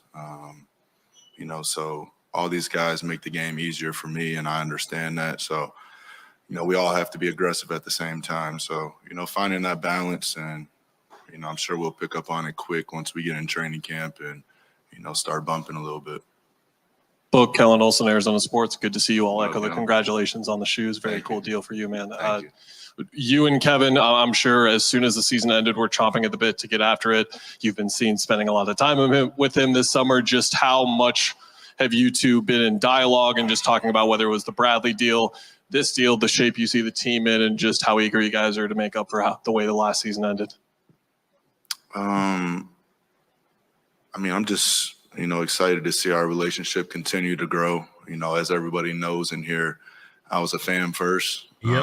Talking about KD. And, I've always looked up to KD and, to be here firsthand now and get to spend time and grow that relationship is, it's a full circle moment in life. And, we have a great deal of respect for each other. And we continue to push each other. I know he's always in the gym. He doesn't take a rep off. He doesn't take a day off. So those are the type of people I like to be surrounded with. And, we have the same interests. So, off the court is always a good time. Hey, Devin, David Brandt from the AP. You're kind of a veteran now, and there's been a big debate in the league about rest versus injuries and different things like that. What do you think about sitting out games for rest, or if that's needed, or just that whole trend? It's a conversation that's been, talked about for years. I don't really look into it that much. Guys deal with different things. Guys deal with different injuries, and who am I to tell them to play if you're 60% and end up going out there and do something worse to yourself and, jeopardize a contract or that such. So it all just depends on everybody's situation. And that changes person to person. So, me personally, I want to play every game that I'm healthy. Real quick, y'all. That was a really mature thing of Devin Booker to say. Because he was talking, the question was about like the load management and all that stuff and the rules around that. And he said, who am I to tell somebody that they should go out and play, if they're feeling 60%, and what happens if they go out there and injure themselves more? Devin Booker's not a doctor, but we also know that Devin Booker wants to and most likely is going to play every single game that he possibly can. Unless the doctors and coaches and all them say you absolutely should not play. That was such a mature response from Devin Booker. And by the way, I think it was acknowledged earlier when one of the reporters said, you're pretty much a veteran in this league now. I saw a tweet a while ago that said like Devin Booker's like 25, 26, I believe. And he's in his how many years has it been? Like 9 years, 8 years? It's crazy, man. Time flies. Let's go. And just one short thing. I know the answer to this probably, but if you could play in Paris this coming summer, would you want to? I'll do it. Devin Booker just confirmed it again. H&X over here. He's going to play in Paris. Congrats on the shoe. Appreciate it. I'm just curious because you're the only son that's left from the finals team 2 years ago. You've played on a lot of different rosters with a lot of different teammates. How exciting is it to add a guy like Bradley Beal and start the process of getting to know all of the other new guys that are coming in? It's it's really fun. Brad's somebody I've had a great. Real quick, I kind of noticed that too. Devin Booker looks like he kind of toned up a little bit, which is really good. He definitely does look like that. All right, sorry, y'all. Let's continue to listen on. Deal of respect for a very long time through competition, and me first coming into the league in 2015 and him, being one of the best, if not the best, two guard. It was always competition. I always kept up with his games, even though he was in the Eastern Conference. If I didn't watch one of their games, I was checking his box score. So, he's somebody that I've watched closely for a really long time. And, I don't take it for granted that I get the chance to hop in workouts and compete against each other in practice. And, all of us get better at the same time. Book right here, Doug Haller with The Athletic. After last year's playoff exit, there were a lot of variables there. Not having a lot of time with Kevin. Chris Paul got hurt. DeAndre got hurt. After you guys were eliminated, did you go into the offseason thinking that you guys needed to make major roster changes to take the next step? Great question. I think you can't disregard, how well the Denver Nuggets played either. Even everything that we dealt with, you could say the time spent together, like, the Nuggets played their ass off through the whole playoff. So, they're the front runners right now. So everybody else has to try to catch them and knock them off the throne. But, I'm excited to obviously have the team at the start of training camp and get acquainted with the guys and, get everything situated. Real quick, y'all. How many times have I said that today? Real quick, though. I like Doug's question there. Because he sort of addressed, remember, and this might get for people might forget this. Devin Booker did not talk to the media when the Suns were eliminated. You know what I mean? If I remember correctly. This is the first time we're hearing from Devin Booker since that Game 6 loss. So Booker sort of acknowledged that. And I don't know if he necessarily answered his question, but he pretty much said, like, yeah, the Nuggets are an amazing team. They have continuity. They played their you-know-what's off during the playoffs and finals. And now we have to knock them off the throne. And he's absolutely right. So good answer there from Devin Booker, and great question there from Doug Holler from The Athletic. Hey, Devin, over here, Jordan Spurgeon, Sports 360 AZ. When Bradley Beal was introduced, he talked about how hot it is in the Valley and that he knew that you go up north to Flagstaff a lot. Did you guys get a chance to take a trip together or anything along those means? He was looking forward to it. Yeah, we're going to do it. We're going to do it. You Waiting telling on him the it's fall. better? We're waiting on the leaves to turn over.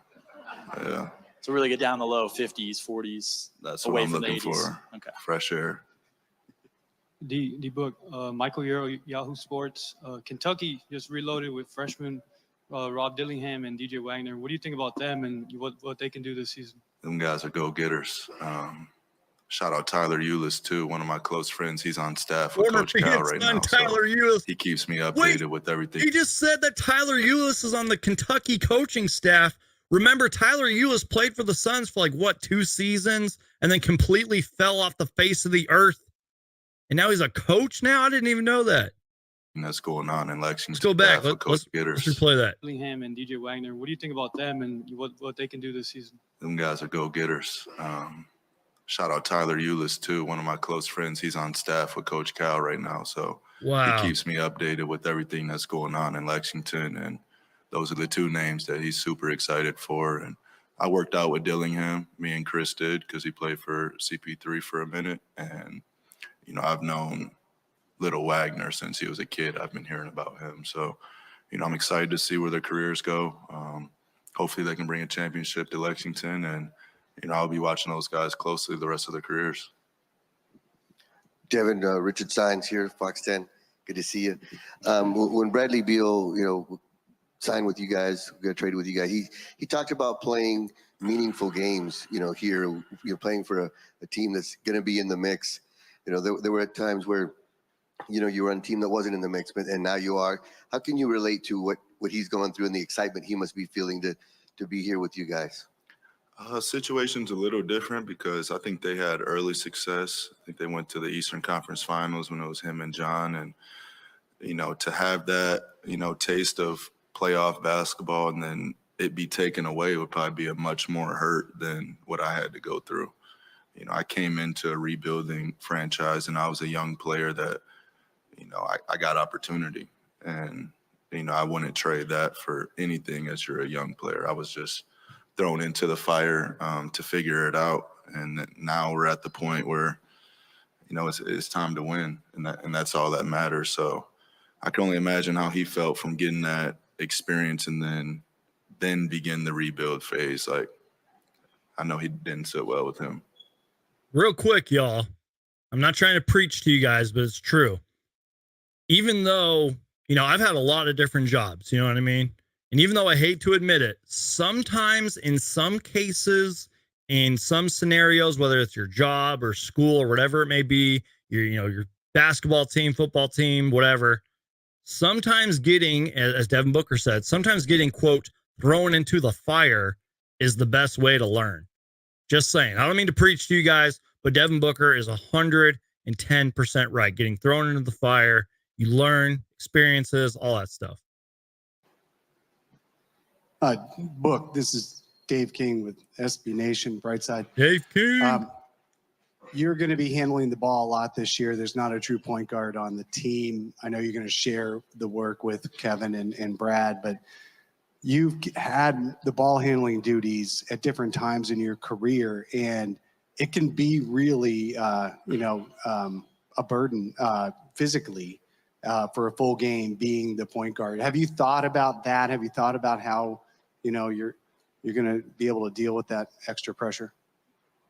Not really. Like I said, I just go out there and take what the defense gives me.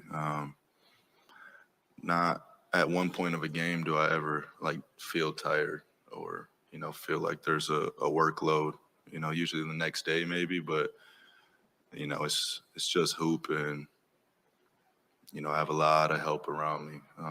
to take a lot of pressure off. And, I've been in different situations before where, there was a lot more on my shoulders. Greg Moore, Arizona Republic, right next to Dave. What's up, Book? What up? Not much, man. What's it feel like, So man, awkward. that you've kind of arrived now, right? Like, you haven't won the championship, right? Yeah, we know, but you're not an up-and-comer anymore. You're not somebody who's next anymore. It's your time now. What does that feel like to be at that stage of your career? I felt like I've been there, honestly, since '96. Hell yeah, Book. That's when I arrived. Yeah. We'll do two more. Book, Luke Liddon here with 12 Sports right here. I'm curious, how was your off season? What was your favorite part of the off season? And at what point mentally do you switch that gear to get back in the flow of preparing for a season and getting into that mindset?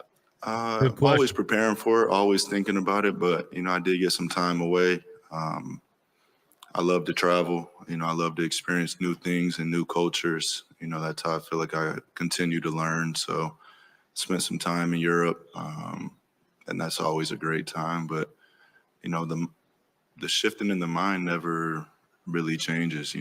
It's always hoops for me. And even when I'm on those vacations, I'll look around and be like, I got to keep hooping if I want to live this lifestyle. So definitely a way to get inspired. Hard work pays off. Just traveling and experience new things for me. But yeah, I'm always locked in.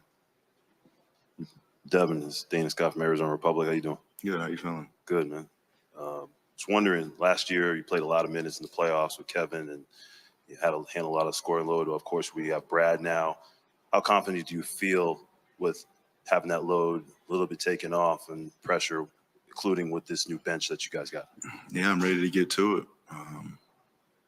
And I think that's the common theme through everybody. Top to bottom, we're ready to get after it. We know how much talent we have, and we know it's not going to be easy at the same time. So, just hold each other accountable, keep competing at a high level, and I think it's a domino effect from everybody. Once you see KD or Brad getting after every day in practice, it just, how am I going to be the one not to? And I think everybody feels that same way. Thank you, Devin. Appreciate it. All right, Devin Booker at the podium. Matt Ishbia is up next talking to Tom and Tom, I believe. But interesting responses. I don't know how I feel about the questions. I'm not saying I could do any better than they could, because a lot of these guys have been doing this for years. But I don't know. There's a few questions I don't know if I would have necessarily asked. But one, can't believe nobody asked about him meeting Michael Jordan, because Booker was talking about his vacations and traveling and all that. But I love what he said. He said something like, you got to continue to play in this league for a long time if he wants to continue to live that lifestyle. So yeah, that was interesting. Devin Booker. And again, I'm sure more questions will be asked later. This is a long media day. We've almost been at this for 2 hours now. We haven't even heard from KD yet or Bradley Beal. So strap in, buckle up, people. We're going to continue to wait. Maybe we'll listen to what Matt Ishbia has to say, because he's talking to Tom and Tom right now while we wait for KD and Book and all them. So let's see. When does the Matt Ishbia thing start? Let's do like right there. We're glad to have you guys with us and excited for the fans, excited for the season. And, you can't have a team that everyone loves. They can't watch them. So we're solving that together, and we're excited. Do you ever get tired? No, I love it. I mean, I got the best job in the world. I get to come out here, be part of this with you guys. I mean, this is my dream. I'm a Tom Chamber. I mean, I grew up watching you guys, and so you can't beat this. And so I wake up, no coffee. I'm just drinking water, enjoying it. But when you love what you do, I have passion for it. I care. I got a lot of great people around me, and I'm having a blast. But this is just a fraction of it. I know this is the fun stuff for you right here, but you got what, 7,000 other people, with that other small company you have going here in the country. I mean, flying back and forth and all this stuff. It just seems like, let me just say this. Energy is a word they use for you. We need to come up with a new word, because energy is not enough with what you have. I mean, we got to come up with some new word, because energy doesn't cut it. Yeah. Well, I love what I do. I'm in Michigan a lot of times. I got a great mortgage company, UWM. We spend time there. I love it. I got my kids. I spend time with my kids, and then I'm here. I mean, and I try to get all those things to overlap as much as possible. All right, here's KD, y'all. All right, sorry, Matt Ishbia. Being joined by Amari and Sean Marion this season. yes. We'll talk about that at a later date. Awesome. Thanks, Always great guys. to visit. Appreciate you. sir. Thank Appreciate you. All right, coming up next at the podium, Kevin Durant here on Phoenix Suns 2023 Media Day. Oh, Lindsay, he was just joking. Here comes KD, y'all. All right, we'll now take questions for Kevin Durant. Get going. Kevin, obviously, over here, Kevin, sorry. Dwayne Reagan, Arizona Republic. I recognize you without the Without the mask. mask. Right. Ah, I was wearing like a Welcome helmet, back, right? brother. Thank you, sir. I want to first ask you about I know. How dare Matt a Ishbia training not camp. drink Like coffee? this I'm is drinking an energy obviously you drink, came with the y'all. team and it was during the season. How big is the training camp for you and what things do you usually gain from a training camp that helps you KD looks good, y'all. throughout the course of a season? Training is always important. Becoming a great athlete, I think as much as you can train, the better you'll be, the more preparation you have, the better you'll be when the games come around. And it's just a certain feeling around this time of like just development and building and chemistry. All that stuff matters around this time earlier in the season like this. So it's good to have an opportunity to go through that with these guys. Curious when you see all the trades that are made with Dame being the latest one, and obviously you guys made a trade with DeAndre. Is this more than norm throughout your career where it be this late before the start of a season with these major trades? This is absolutely normal. It's the NBA. I mean, preach. It's been happening for years on years on years. So yeah, it's pretty normal to me. Lastly, when you just look at the roster itself and having Bradley, and is Bradley someone that you've thought about playing with? Because obviously with him being in DC and probably maybe kept an eye on him a little bit or no? Yeah, you always keep an eye on everybody. I wouldn't necessarily say if somebody I was thinking about playing with, but always been a fan of Brad. He played in my hometown with the Wizards his whole career, so followed his career and knew how great he was as a player. And whenever you get the opportunity to play with somebody like that, you just get excited, because we're going to sharpen each other every day. You get to be around a bright basketball mind like that. That's only going to make me better as a player. Kevin, Kellen Olsen, Arizona Sports. Good to see you again. To start off with the important stuff, Commanders got to go for 2 yesterday, right? They got to. But more importantly, we beat the Cardinals this year. I didn't realize I set myself up there. I thought I was doing that, and then you turned it right back on me. Somebody else asked me about my Commanders back there, and he was a Arizona fan. I had to let him know too. During Phoenix Suns Media Day. Why not? To talk about basketball again, you and Book spent a lot of time together over the summer. You guys are kindred spirits in a way where I'm sure the way you guys approach basketball, he was there right away. But how was it to build up that bond with him over the summer? Well, it's great to spend time with your teammates. Book is somebody that I really admire and I love being around, not just on the basketball court, but just off the court as well. So it was good to build, as teammates. We've been around and hung around each other before as opponents, but to hang with each other as teammates was a different feeling. So I'm looking forward to continue to build with Book on and off the floor as we go through this journey together. Hey, Kevin, Joe Bourget, good to see you. When you look at yourself, Book, and Bradley Beal, 3 guys that can put the ball in the hole but can also play on or off the ball, how exciting is that as someone who is one of the most versatile players in the game to be able to be surrounded by guys that can kind of do that same thing? Yeah, being around talent is what this game is always about, putting yourself in position to be around the best of the best coaches, players. I think that's it's important for my development as a player to constantly be around greats.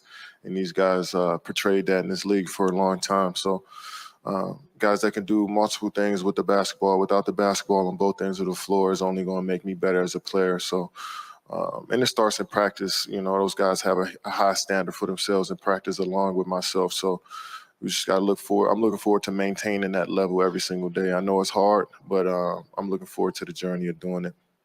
Hey, Real Kevin. quick, I got to David interrupt Brandt from the KD real AP. quick. You're a guy. One thing that we keep hearing that I absolutely love, ever since KD got here, and ever since Matt Ishbia took over and all that, is standards and holding them high and holding those standards to like Frank Vogel, KD Book. You know what I mean? Like it's their standards, but they hold themselves very high. I love hearing that from KD. Like I said, y'all, KD looks good. He literally has been locked in the gym all off season long. And I love that. That's what we want out of one of our, big three and all that. And shout out to KD, man. Guy who's obviously had a couple of major injuries throughout your career. What do you think of the NBA cracking down on players resting during the season, different things Also, like that? real quick, not saying I could do it any better because I would be nervous as heck if I had to ask questions, but some of these questions could be a lot better, more intriguing from the Suns media and from the NBA media. Just saying. Not saying I could do it any better, but yeah, some of these questions could be better. Where do you stand in that whole debate? I mean, the NBA gonna do what they gonna do. They gonna implement rules they want to implement. It's on us to just abide by them. To be honest, I'm sure guys are going. Like I said, I guess we just gotta abide by it. To be honest, it is what it is. Speaking of the wear and tear of basketball on your body, the Olympics next summer, would you be interested in being on the U.S. team if they asked you? I will play in the Olympics next year. Let's go. Kevin Durant confirming he's playing for the Kevin, Olympics. Torres, nice kicks over here. Obviously, you're on your 16th signature shoe. Devin Booker's on his first. What were kind of your initial reactions of seeing the Nike Book 1 for the first time? Just happy for Book. That's a huge, huge accomplishment. Nike's you can say, rival with Apple is the biggest company in the world, So to be a signature athlete at one of the biggest companies in the world means a lot. So I'm happy for Book. It's always been a lifelong dream of every player that had their own shoe. So happy for him. And, it's just the start of a brand that's just going to continue to blossom from here. He's so creative and so innovative that, it's just only the start for him. So I'm looking forward to the next iteration of Books as well. Kevin, Doug Haller with The Athletic right here. In your experience, you were talking about roster turnover being the norm in the NBA. How long does it take to kind of build chemistry once you guys start camp and enter the season? I don't want to put a number or a date or time period on it. It just kind of naturally happens. Either it happens or it doesn't, And I think you got guys who want to win and coaching staff who loves to teach the game of basketball. It'll happen organically. When it happens, I'm sure we'll all just feel it. I mean, everybody who's following the Suns will just understand what that is. But I can't put like a timetable on it. Hey, Kevin, all the way in the back at the cameras. Eliav Gabay, Sports 360 AZ. We spoke with Coach Vogel about it a little bit, but what have conversations been like with him as far as you and the other stars handling that leadership on the court and in the locker room, if there has been a conversation? We don't rarely talk about leadership because, when you got guys that work hard and this is a good question right here. Provide their best every single day, that just rubs off on everybody else. So it's not a conversation you got to have about appointing us as captains or leaders. It just happens by just the work ethic we put in and the love that we have for the game every single day. That is shine brighter than us talking about anything. I love KD's answer there because that's what Frank Vogel and all of them have been talking about. You don't necessarily have to have a leader. Like, yeah, let's be real. Booker's probably the team captain and all that. We know Book, KD, and Beal are like the leaders and all that. But let's be real. Like, these guys are going to challenge them, and they're going to challenge the coaching staff. And Kevin Durant pretty much acknowledged exactly what Frank Vogel just said about leadership and challenging and all that stuff. That was a great answer from KD. Keep listening. Hey, Kevin, it's Dana Scott from Arizona Republic. I'm wondering about how you feel with this new team. So many guys are playing together for the first time, but you have some familiarity with Utah coming over. How important is that, and how do you feel it impact the team? Utah. I mean, it's good to be familiar with the guys in the league.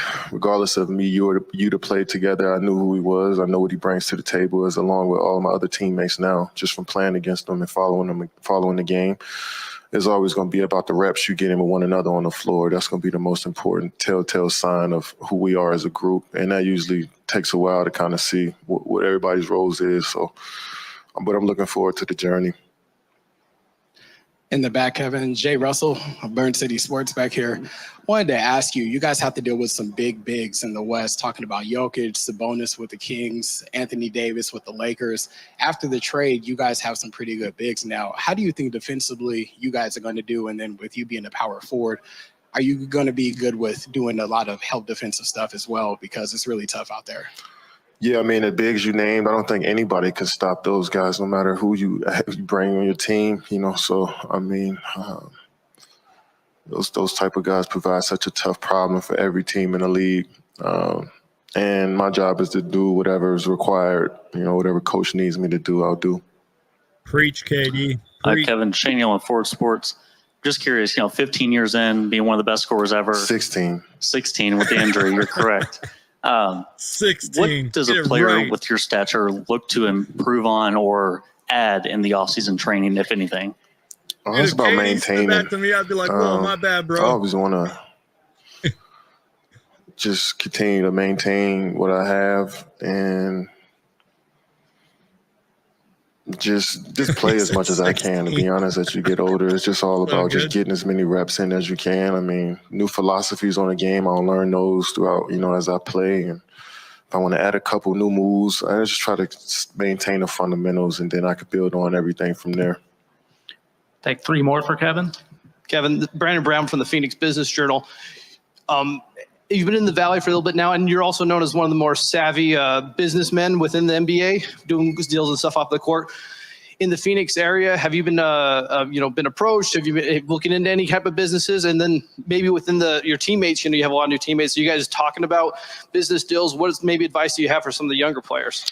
I wouldn't say I've started anything here in Phoenix yet, but who knows what will happen in the future. And I think there's always a conversation amongst the locker room and on what guys are doing off the floor. I think that's what brings us together as a team as well. So, we all ask each other questions on what we got going on at the moment. And so just hearing everybody's perspectives on what their lives is like, their brands are like off the floor is always fun, So guys are doing some cool things in the league nowadays. And, there's definitely opportunities for all of us to work together in that space.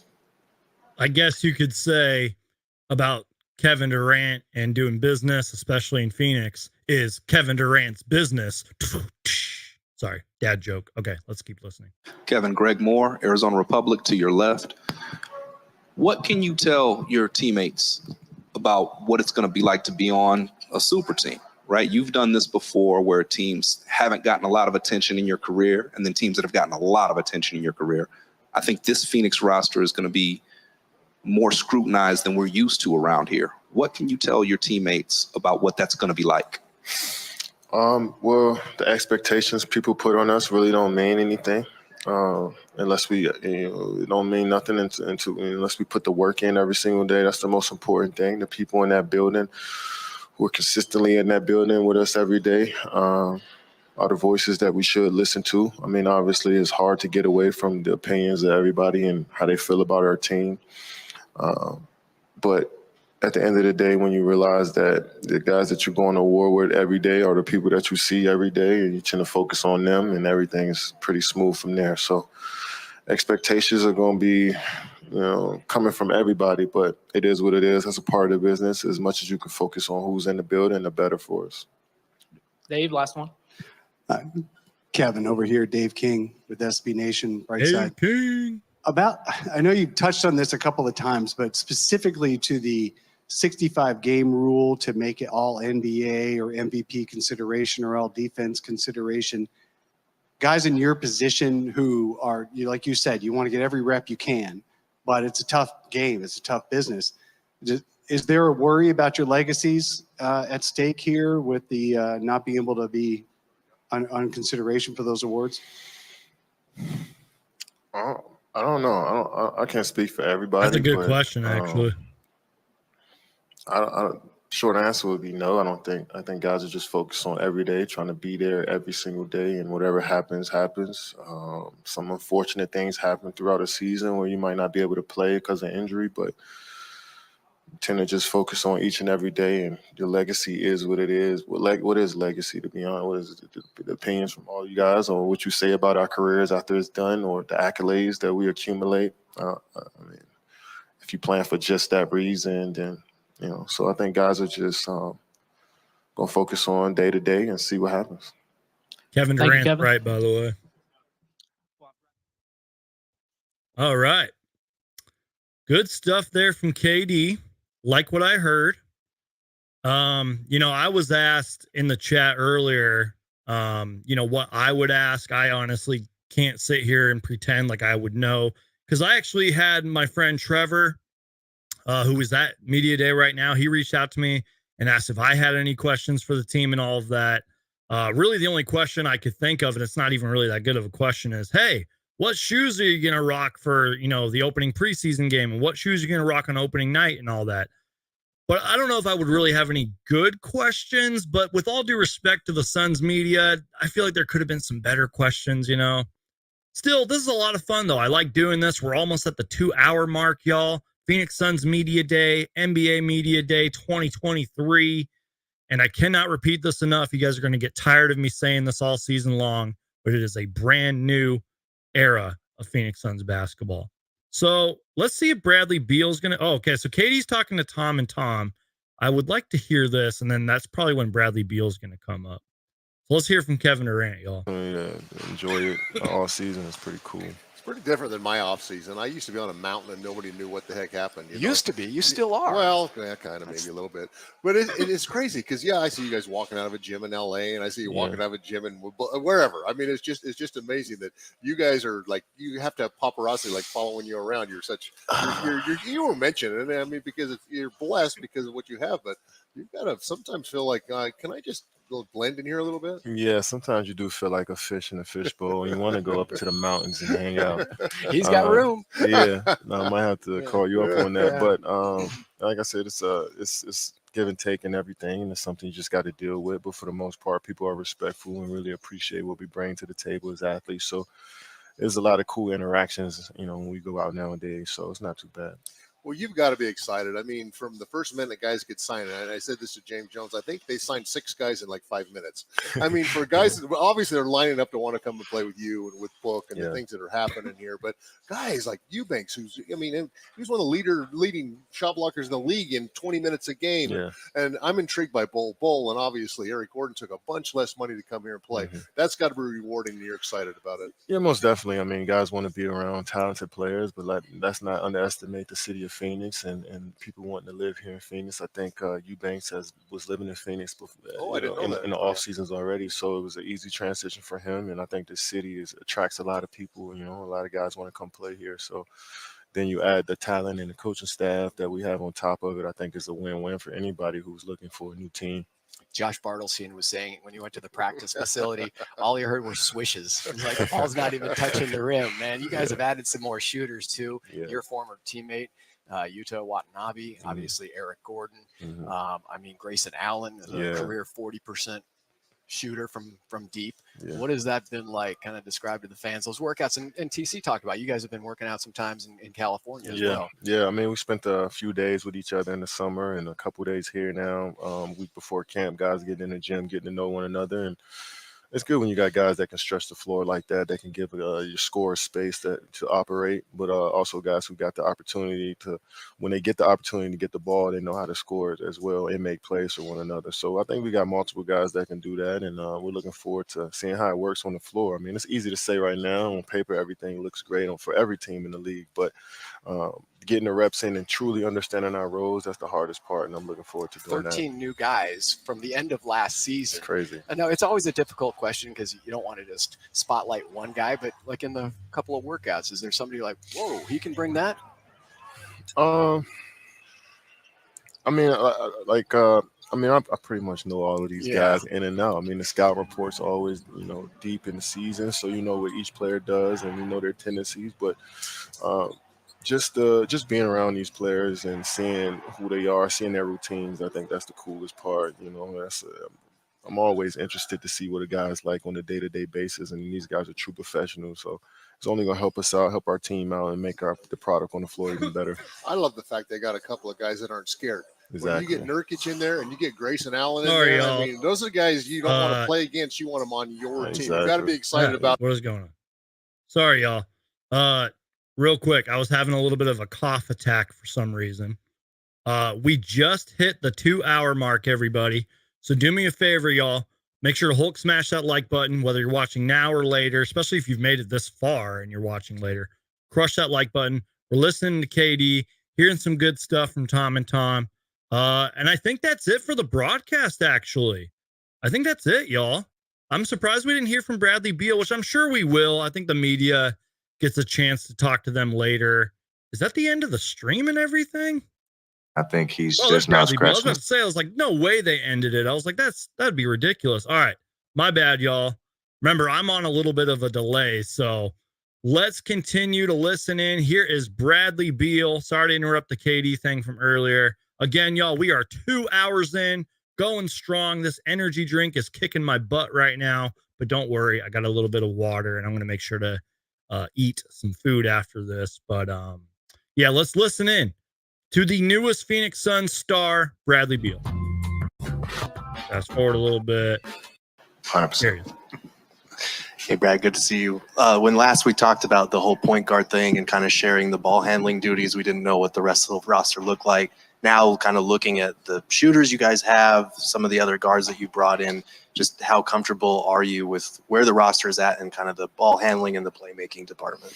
I mean, I'm very comfortable with it. I mean, it's something that I think all of us, you know, Kev, me, Devin, I mean, we've all had some ball handling responsibilities in our career. I know I've probably had more point guard responsibilities over the last year and a half, 2 years than any other time. So I think it's not just going to be one guy. We're all going to be leading by committee. Who's ever outletting the ball, who's ever closer gets the rebound. We're all free to push and get our offense initiated. You know, I think that's the biggest thing. Like if we had a traditional point guard, like he's not going to be slowing our offense down. Like, yo, holding, like, no, get the ball to Kevin, get the ball to D-Book, and let's get this thing going. So I think we just have that understanding. It'll still be a work in progress. It won't be perfect, but, you know, I think we'll work at it and have a better grasp of understanding what coach wants us to do and how we want to kind of free flow our offense. Bradley, over here, Trevor Booth with Clutch Points. You said when you got here that this is Book Nation. Mm-hmm. You know, he played in Kentucky, he played at Florida, SEC stuff. What do you think just his potential is for his career and the path that he's on right now? It's crazy to watch his growth, you know, being just a few years older than him, but just to see the caliber level player he is, like, it can only just get better, and that's kind of scary to say.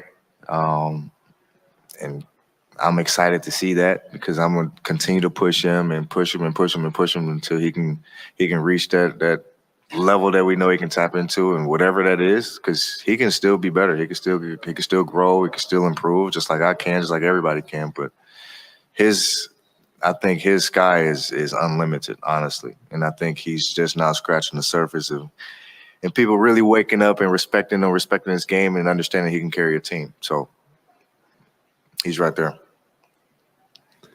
Hey, Brad, this is Dave King with SB Nation, Brightside. So there's a new rule this year that you have to play at least 65 games to be considered for all NBA and MVP and you know, awards like that. That can play a big role in future. Real quick, y'all, I want to address a comment from my guy, Adrian, who says Beal is ready to play ball already. And when you left this comment, it just reminded me, remember, the Wizards didn't make the playoffs. So Bradley Beal has been in the gym for months now, and that is an understatement. I'm sure Bradley Beal, in a good way, can't sleep at night because he's just so excited to play ball, especially with training camp literally being tomorrow. Vacation time is over, y'all. These guys have to be locked in the gym now and get ready to go.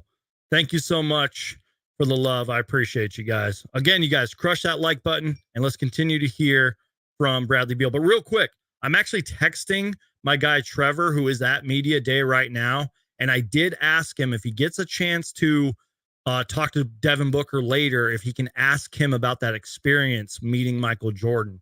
Again, I'm surprised that comment or that question hasn't been brought up yet.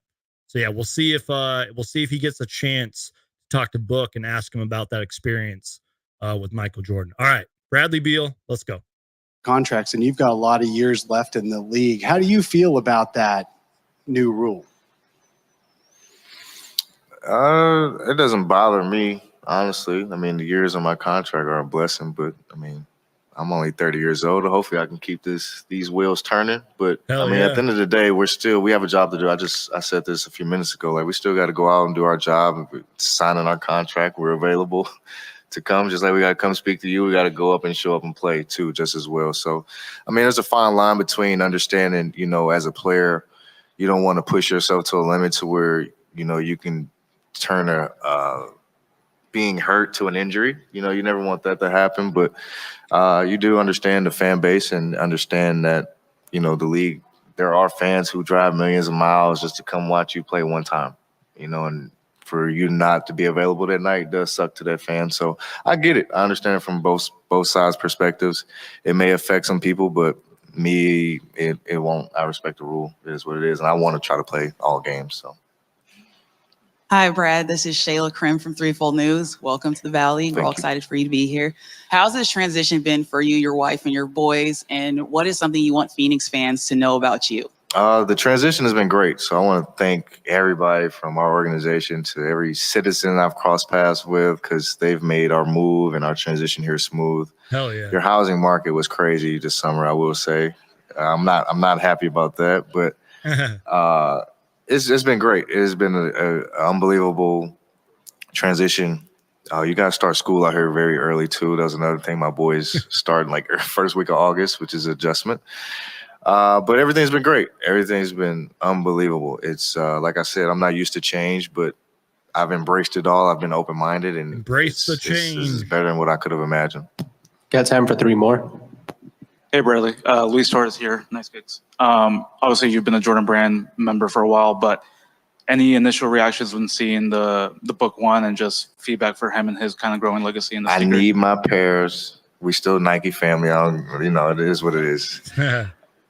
He knows I need my pairs, and in every flavor he got. My pair too, I'm a huge fan of it because that's a kid's dream, man. Every kid wishes, every NBA player wishes they can have their own shoe, and for Nike to take that step for him and to have his own say so and have his own feel and flesh, like that's every kid's dream. And every kid loves book, and he has an unbelievable story behind it and the creation of it. And I think it was kind of match made. So I'm a fan, and I need my 14s in my locker. So, Bradley, Brendan Mao from Burn City Sports. With it being your first year, you're here in the Valley. Do you have any personal goals besides just winning a championship? I'm gonna hold them to my chest. I feel like in years past I've always said my goals, but I'm gonna hold them because I want the team's goals to be louder than what mine are, and they should be, especially at this point in my career. I've done a lot of things, man. I've scored so many points. I've been an All-Star, I've been all NBA, but like I've just one more box I want to check, So I think that takes the crown over everything that I want individually. Obviously, I'm still competitive. I still have my goals, but I'm gonna hold them close to my chest. Hey, Bradley, Jordan Spurgeon, Sports 360 AZ. During your intro presser, we asked you what it would be like or what you're looking forward to in Phoenix. You said for when it cools down. Yeah, buddy. So we finally reached that point a little bit, but touched a little bit on it, adjusting to schools and all that. But what's it really been like for you, adjusting to the heat, adjusting to the Valley, being a part of this organization? It's been fun. Like I said before, I've had an open mind to it all. I've embraced everybody. I feel embraced here. I feel welcomed here. And it's been exciting. So Bradley Beal's addressed it a couple times, y'all. Sorry to interrupt. That he has felt the love and, being embraced in the Valley from the fans, as he called them, citizens and all that. I love that. Bradley Beal has said that from day one. And it's not just Bradley Beal. I believe his family and his wife, are feeling the same love and all that. Besides, what he said about the schools and the housing market, but he was just playfully saying that. Also, thank you so much for the love. Great show, Geek. Love this. Yeah, I thought this would be fun. Again, the original plan was just to go live after Media Day, but I figured, let's do a live reaction show. Why not? Exciting. From the fans I interact with on a daily to just being in a facility every day, to see the work ethic from everybody, to see everybody just working towards the same common goal, that kind of changes your mental and pushes you to a new level. So, I just thank everybody here, the city, the state, everybody, just for making everything smooth, man. Because from the movers, like I have to move 11 years worth of stuff to Arizona. Like, that is a hassle. So yeah, that's tough. So I'm definitely got a lot of people to be thankful for. It's been a smooth transition. I'm happy. Good. No doubt. We've got Yusuf Nurkic coming up next. Oh, Nurkic is up next, y'all. Big old Tom Nurk. Leander, Tom Chambers back with you here on the Suns YouTube channel, 2023 Phoenix Suns Media Day. You just saw him on the podium, and now joining us here on set, Bradley Beal. Here comes Bradley Beal talking with Tom and Tom, and Nurkic coming here to is Phoenix up with next. a new Nurkic? team, a new head coach, crazy housing market. I mean, some of the things you had up there are just priceless. Crazy housing market. So, and it's kind of interesting too that you bring up housing, because you were a neighbor of one of my best friends growing up. I played high school basketball with here, Mark Allery. Oh, I can't wait, honestly, because you have three guys, one who are deadly in mid. Hold on, y'all. I'm just kind of fast forwarding real quick. I think Nurkic is up yet, but I'm not sure if they're showing it. Going to be those times in which you may overpass, because we're There's too Bradley Beal. unselfish. You We want to see get another Nurkic in guy the going, but background. we have to understand that our aggressiveness is what's best for the Big team. Nurk. And sometimes, it may be K scoring 6 straight buckets. Like, I mean, that'll happen, but I think just understanding that we each are capable of doing that, and we all there's one goal at the end of the day. That's all that matters. All right, to me. we got to throw it over to your new teammate, Nurk. All right, Big Nurkic Nurk. is about to Nurkic. Yeah, a listen bit up. of a change at the starting Or center. Nurk is position, about to DA not now listen with up. Nurk. Nurk We'll is talk to about you about to that talk. further. We've got 5 I don't know what preseason I'm games saying, y'all. to watch you guys in action. And Bradley, just great to have you here. Hey, keep the smile, because we're going to keep asking you for lots of stuff. Oh man, Yeah, well, I'm excited. You're that Ask personable. away. Yeah, I know. Bradley Beal's great with All the right, media, man. y'all. Thanks so much. Let's go to the podium. He and seems like a Yusuf really Nurkic. nice guy. I hope I get to meet him one day.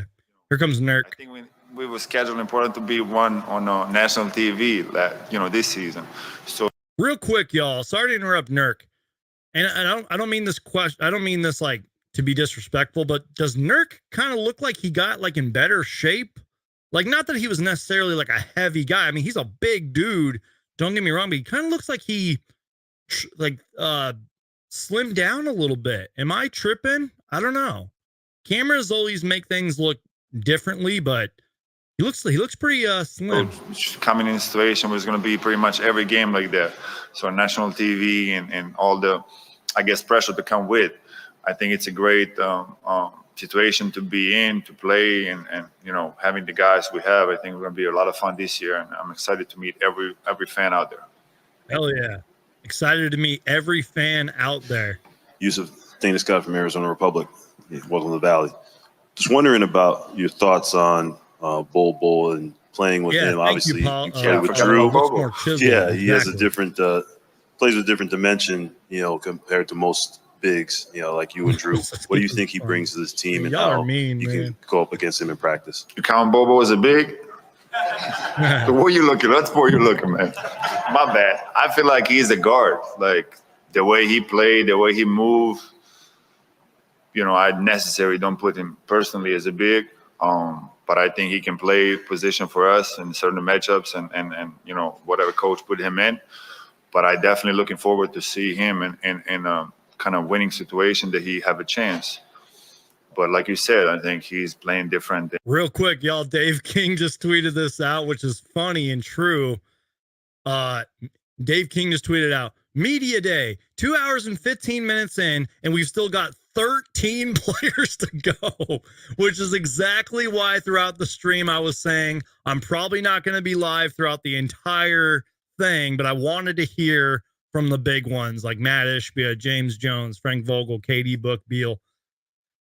We'll see how long I can go, y'all, but let's keep listening to Nurk here. Than mostly bigs or whatever. But looking forward to play with him. I didn't play with him, hear a lot about him from Denver days and my ex-teammates there.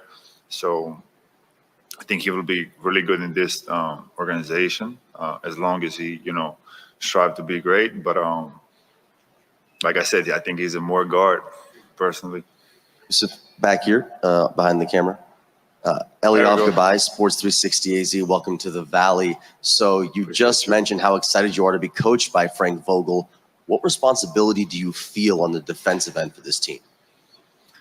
you know, knowing what I know about Frank Vogel and his past with the bigs, I think it's really exciting for me that he understands and love to put bigs in great situations and to have a best position and to succeed in his system. I think the most part I'm excited is like defensive system to see what he want to do and communicate with him in the best way possible to, you know, and I will do it. You know, I will definitely do whatever, you know, him and his coaching staff asking for me. So I'm not afraid of that. And it's going to be so much fun in winning anyway. You know, I always tell the players, when you lose the game, I feel like everything hurt. But when you win the game, it doesn't even bother anything. Like you're happy and just, you know, enjoying the time. So for me, I'm really looking forward to see his staff and him the pick up the brain and what they really see and how we're going to operate. Final 2 questions. Yusuf, Chaz Messman, KYMA TV. Welcome to the Valley. With the addition of the in-season tournament, how has that changed your approach, if at all, to the early parts of the season? And has that changed like your mentality for the early parts of the season? I think being part of this team, it just doesn't change anything. Like you try to win anything. So whatever comes up, I think the tournament, it's great. I think the NBA initially, when present to players, they want to kind of having these early games meaning more. And I think that's what they end up getting. You know, this tournament, you know, where I'm from, we play cups, you know, overseas. And I think it's interesting really for the fans to engage and having excitement to, you know, having winning games and something meaningful. So I think that's behind of the goal. But for me personally, it doesn't change. I really can play any game, you know, preseason. Did I miss the bowl cup question? I or probably whole season did. playoff to be part of this team. It's just, you know, I'm really looking forward to play with. Doug Franz Unplugged, WTSM TV. I want to ask a fun question just to get to know you a little bit. In your travels as an NBA player, what is a city in America that kind of reminds you of home? And on the flip side, what is something about Americans that you still don't understand or you would want? Bowl question was. All right, y'all. So real quick, I'm going to let Nurk keep talking here, but I actually want to pull something up. So I put it on mute real quick, but I want to pull something up. And again, let me know what the bowl question was, because I must have missed that. But I'm going to pull something up while Nurk is talking here. Hold on. A little different, all these big buildings and stuff. So it's kind of a little different than I grew up in my city and where I was born. But kind of comparing to Northwest to the home where I'm from, kind of that's similar too, or maybe Charlotte a little bit, but that's kind of 4 seasons, you know. Don't have as much rain is probably important, but that's kind of, you know, a feeling. On the flip side, the second question is tricky because they still don't know why everybody have so many guns. Like, I feel like that's kind of, you know, still don't understand to this day because I feel the kids should be safer in our schools. And you know, I think personally, when you see even if fake guns, whatever, come up with the social media and kids having in school, I think it's a bad thing. And sometimes you can't control certain things with this media, all the social media, we have platforms. But I think our kids, you know, if we can secure them, the better, you know, world going forward, it'll definitely be without guns, because all these wars and around the world is definitely not good for anyone, especially if people going through that and losing their life for no reason. The war doesn't bring anything, you know, just the sadness and heartbroken things. And I feel like for the kids going forward in America on whole earth, it's got to be a better place to live, you know, with the more positive things. Look, y'all, real quick. I know you guys aren't subscribed to me for my political opinion, and I never ever talk politics, and I rarely talk about real world issues. But I will just say this, I 100% agree with Nurkic. Now, I don't have any children of my own, but for those of you who may not know, I do work with children. And every time they are, you know, building toy, you-know-whats, or building toy weapons or drawing toy weapons or pretending like they're playing, I always tell them to stop, because that stuff is not allowed in schools. And yeah, the media, social media, TikTok and all that makes this stuff a lot worse for our younger generation. But since he was asked about it, gave his opinion on it, I just thought I would give mine. That's my personal opinion. Please don't cancel me for my personal opinion. Real quick, y'all, something a little lighter on the lighter side. The NBA and Suns shared this, and I just have to share it before we continuing listening to Nurk. Let's see. Let me just share this real quick. The big three of Booker, KD, Beal are finally together. Let me just share this tab. Let me make sure that looks right. Can you guys see what I'm looking at here? Nope. Because my thing is being super slow. Here we go. Finally all together, y'all. Bradley Beal, Devin Booker, Kevin Durant, Phoenix Suns Media Day 2023. They're finally all together. And you know how Kevin Durant, we've only seen Kevin Durant like in the statement jerseys and all that, like when these new ones came out, like we can finally see KD and new pictures and all that. And, you know, I love it. That's our big three. I also love how Devin Booker is wearing Converses and all that, which makes sense because he did have a Converse shoe, I believe, come out during the summer and all that. But that's great. The big three, the big duo right there. I love it. All right. So let's continue on. Let's listen to Nurk here in a little bit. Sorry, I'm just checking something on my Twitter.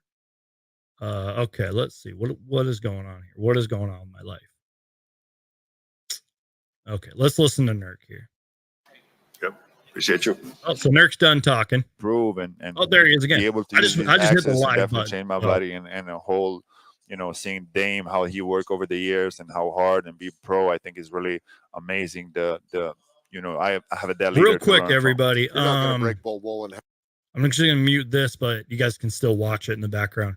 So real quick, Tyrone said earlier, sorry, y'all, give me a second here. Why won't this pull up? So Tyrone asked earlier, he was asked, now this is about the Bol thing. He was asked, what does he think Bol could provide at the center position behind him? Okay, I'm going to have to go back and look that question up, but thank you for letting me know. Paulo C Media says, I'm so hyped. I need a Beal jersey ASAP. Exactly. You guys would be disappointed in me, man. My son's jersey collection and really my NBA jersey collection is not very good because it's super expensive and I'm kind of greedy with my money. So real quick, y'all, I think what we're going to do, since we've been at this for nearly 2.5 hours, I think we'll probably just go about till the 2:30 mark, maybe the 2:40-ish mark, and then I'll probably wrap this up. I'll probably recuperate, get some food and all that, and maybe we'll do like a live show later tonight, maybe tomorrow. We'll see, because I've been doing a lot of live shows and videos the past couple days, so I just want to let y'all know we'll probably just go another 10 minutes, call it a day. We'll see where we're at later tonight. Because again, I'm sure there's like 10, 20 questions I missed, or answers, I should say. There's probably like 10, 20 answers I missed that I could give my thoughts and opinions on. We'll see though. I don't know. But yeah, how about we go another 10 minutes? So while we're waiting for that 10 minutes, do me a favor. Get your questions in right now. Get your comments in. Anything concern you guys about what's being said? We'll listen to Eric Gordon. So get your questions in right now. Get your comments in. I'll try to address them before we end the stream. So get your questions, comments in right now in the chat. And let's listen to what Eric Gordon has to say. Let me just... Abilities of doing that. Hey, Eric Gordon, Jordan Spurgeon, Sports 360 AZ. Welcome to the Valley. I guess this is a two-parter. What do you want fans in the Valley to know about you? And what are some things that you're still trying to learn and want to learn about the Valley? Well, about me is I'm very dependable. I like to, you know, with this team, you know, I like to play any role, just like I have been in the past few years, whether I start or come off the bench. I like to be a star in my role, be very dependable. And, you know, I've always, you know, every time coming here, there's always been a good fan base. You know, the teams have been well here, and that's what they can expect of me is to, you know, be a star in my role, because I think my skill set adapts to anybody on this team. Hey, Eric, all the way in the back here. Jay Russell with Burn City Sports. Offensively, we know you guys are loaded, but you're bringing in Frank Vogel as your coach. We know defensively it's going to have to be important as well. What's the feeling like in the locker room on how important defense is going to be to obtain the goals that you guys want to have this season? All defense has got to play a major part. It's hard to win the championship without defense, and Preach. You know, I think we'll have the understanding that if we play good defense, the easier shots that we'll get, and that we'll get on the floor, and just playing fast. It'd just be much easier getting out there running the floor, but it's all much easier that way when you play really good defense. Hey, Eric, Damon Allred, SB Nation. What do you think is the number one thing about your game that will help this team the most? For me, it's kind of that range from 30 plus feet out that you have. Is there something else maybe from your perspective? Yeah, you know, I've always been able to space the floor, but me also, you know, getting to the basket and trying to make the right play also helps too. Because you know, if I can't make a play for myself, I'd rather, you know, make one for someone else, and of course I can always space the floor, which that creates opportunities for my teammates also. So yep. You know, like I said, I think my skill set adapts to everyone on this team.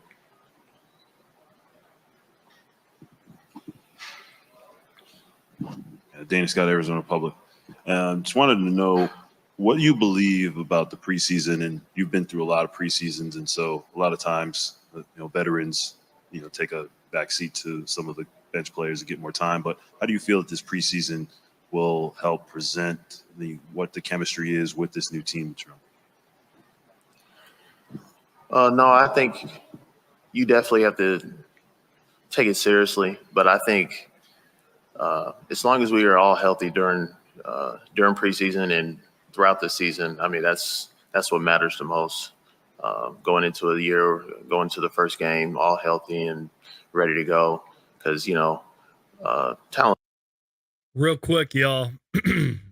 Just wanted to share this instead, not to interrupt what Eric Gordon's saying, but Mikal Bridges, yes, the Mikal Bridges tweeted at Nazir Little, because if you guys didn't know, sorry, I'm waiting to see what's going on my screen. If you guys didn't know, Nazir Little is going to be rocking 25 this year, and Mikal Bridges tweeted at him saying, "Take care of the 2-5 at Nazir Little," and then he responded, "I got you, twin," shaking hands emoji, 100 emoji. I thought that was pretty cool. And then also, you know, I said this earlier, but Dave King tweeted out, you know, it's been like over 2 hours and media day still going on. We got like 13 players, you know, to go. My Twitter's freezing up and everything. My stream's freezing up anyways. But yeah, it's been a long media day, like 13, you know, 12, however many players. I'm losing my mind right now. I think I'm going to probably wrap it up though, because my stream's getting a little laggy, and, you know, I've been doing this for like 2.5 hours. This has been a great show, y'all. This was a spontaneous segment. I know I didn't really let you guys know about this in advance, but I just figured, screw it. You know, let's just go live. Let's just do a reaction show. But I'm probably going to call it here, you know, with no disrespect to Eric Gordon or anything. But, you know, we would literally be here for like 4 or 5 hours if I just sat here reacting the whole time. And I kind of want to go eat some food, because this energy drink absolutely kicked my butt throughout the stream. But this was fun, y'all. I appreciate everybody that stuck around. Again, if you guys want to check out the rest of the Suns Media Day, just go to the Suns YouTube channel. I'll put it in the link right now, at least my link anyways, because they're still going to be going. And again, a lot of this stuff is on Twitter and on Instagram. So I'll put the link in the chat where you guys can go watch the rest of the Media Day. And again, you know, I'll be doing more shows later. Stay tuned, you guys. You know, I know that there's a lot of great Phoenix Suns content out there, a lot of great Suns podcasts and all that out there. But you guys know me. If it has to deal with the Phoenix Suns, I'm going to make a video about it. I just uploaded like 3 videos yesterday, done a couple live shows the past week or so, and I'm going all in, you guys. I'm going all in this season. You know, actions speak louder than words, but I'm going to do my best to bring you guys the best Phoenix Suns content possible. and that is a promise to you guys. And I got some exciting stuff on the way. So, you know, do me a favor, y'all, turn on those notifications because it really helps. Crush that like button. Leave a comment if you're watching later because it just tells YouTube that I'm doing a good job here. The more you engage on the videos, that tells YouTube that I'm doing a good job here, and it will continue to allow me to do this YouTube stuff moving forward. Again, I am grateful for each and every single one of you. We are on the road to 9,000 subscribers. And if you guys have kind of missed the last couple videos or live shows, I put it on my social media. I will be in Phoenix Friday, October 6th to Wednesday, October 11th. And I'm super excited about that. Going to be filming some content, probably be doing some podcasts. It's going to be amazing. I cannot wait. But also I'm going to be visiting like friends and family and having fun and all that. But definitely going to be filming some stuff.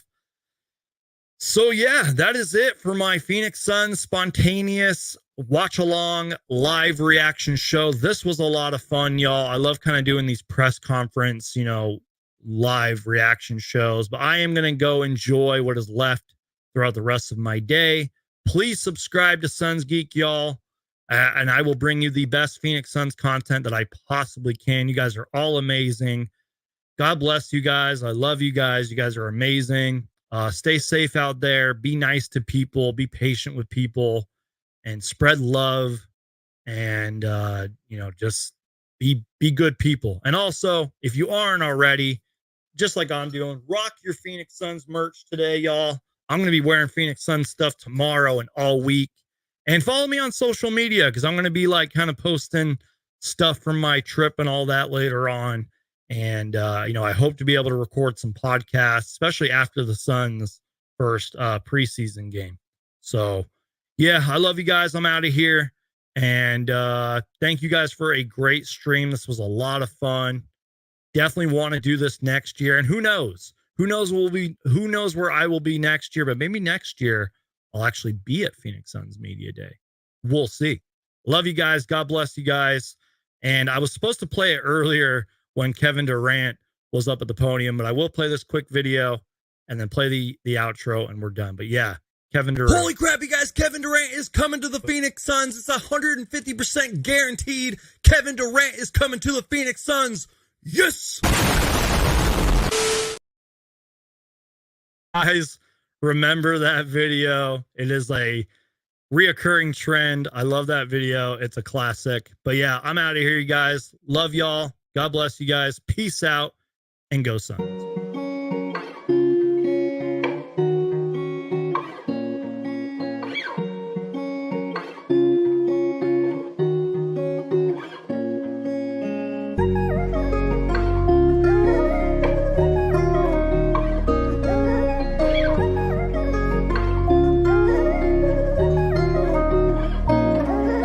What's up, Suns Geek?